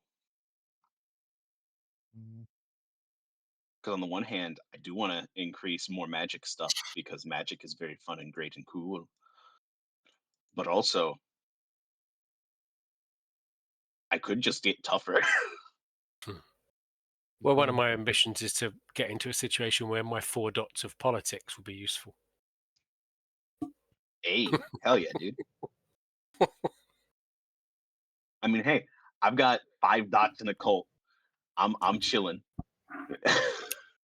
Possibly slightly more useful. Sorry, I do try and give everyone a chance to use their things, but I am juggling, and I am a bad juggler. It was not a dig at you, my friend. Don't worry. It was literally just my particular choices of character traits. I mean, to be fair, we're going into a situation where that actually may very specifically apply. Yeah, quite possibly. Yeah. Oh god, disciplines are so much fun. I'm still trying because I could get more fortitude. But also, I'm at dom I'm so close to I could get dominate 3. Mm. Dominate 3 would be a huge get. Fortitude. I had a. If it makes you it was a feel game that, better, I believe Maisie does have Dominate 3 already. So Yeah, she if you're does. worried about needing someone in the group to do Forgetful Mind, but you do have that. Now, what were you saying, Artemis? I was just saying. Do you remember Snake's game where I was playing the cowboy character who had Yeah, the Samidi. the Samidi? Yeah. So I had really high fortitude. I just remember a particular saloon brawl that he just walked through and came out the other end with knives and axes and bullet holes in him, just shrugging it all off. Fortitude is Yeah, good. see, that is kind of why I want to get fortitude because I've gotten into quite a few situations now where it's like, Yeah, ooh, Fortitude is in general, I think, something most vampires should pick up a couple dots of just for basic survivability. ooh. Okay. Counterpoint. How much combat have we been in? Uh, Couple. a couple. I interject that with the have it and not need it versus need it and not have it. Also, Ursi kind of runs into it a little bit more often than everyone else because A, bear, and B, his own rituals that potentially harm him.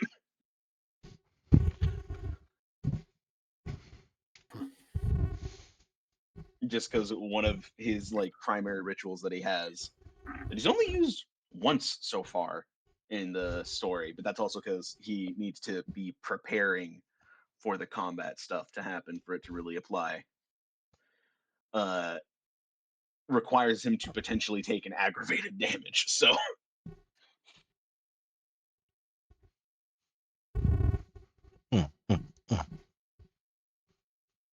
yeah, so getting more. Yeah, I'm probably gonna save up for fortitude next.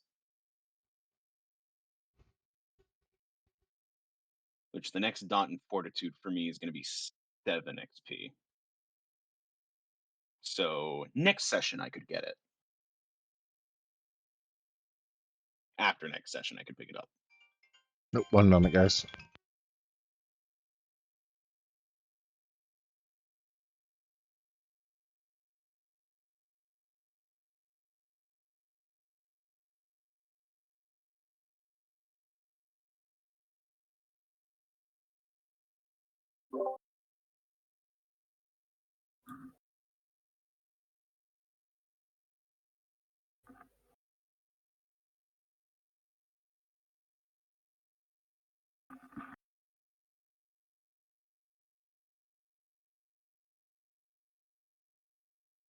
Okay, guys, I'm going to head. Yep. Good night. Thank you. I'm gonna go crash myself. Thank you very much for a fun game, and I'll see you in 2 weeks. See y'all in See you 2 in 2 weeks. weeks. Or if I see you earlier, have a good one. That was very, very fun. Mhm. Indeed. I Shoot. Bye bye. I'm crashing hard.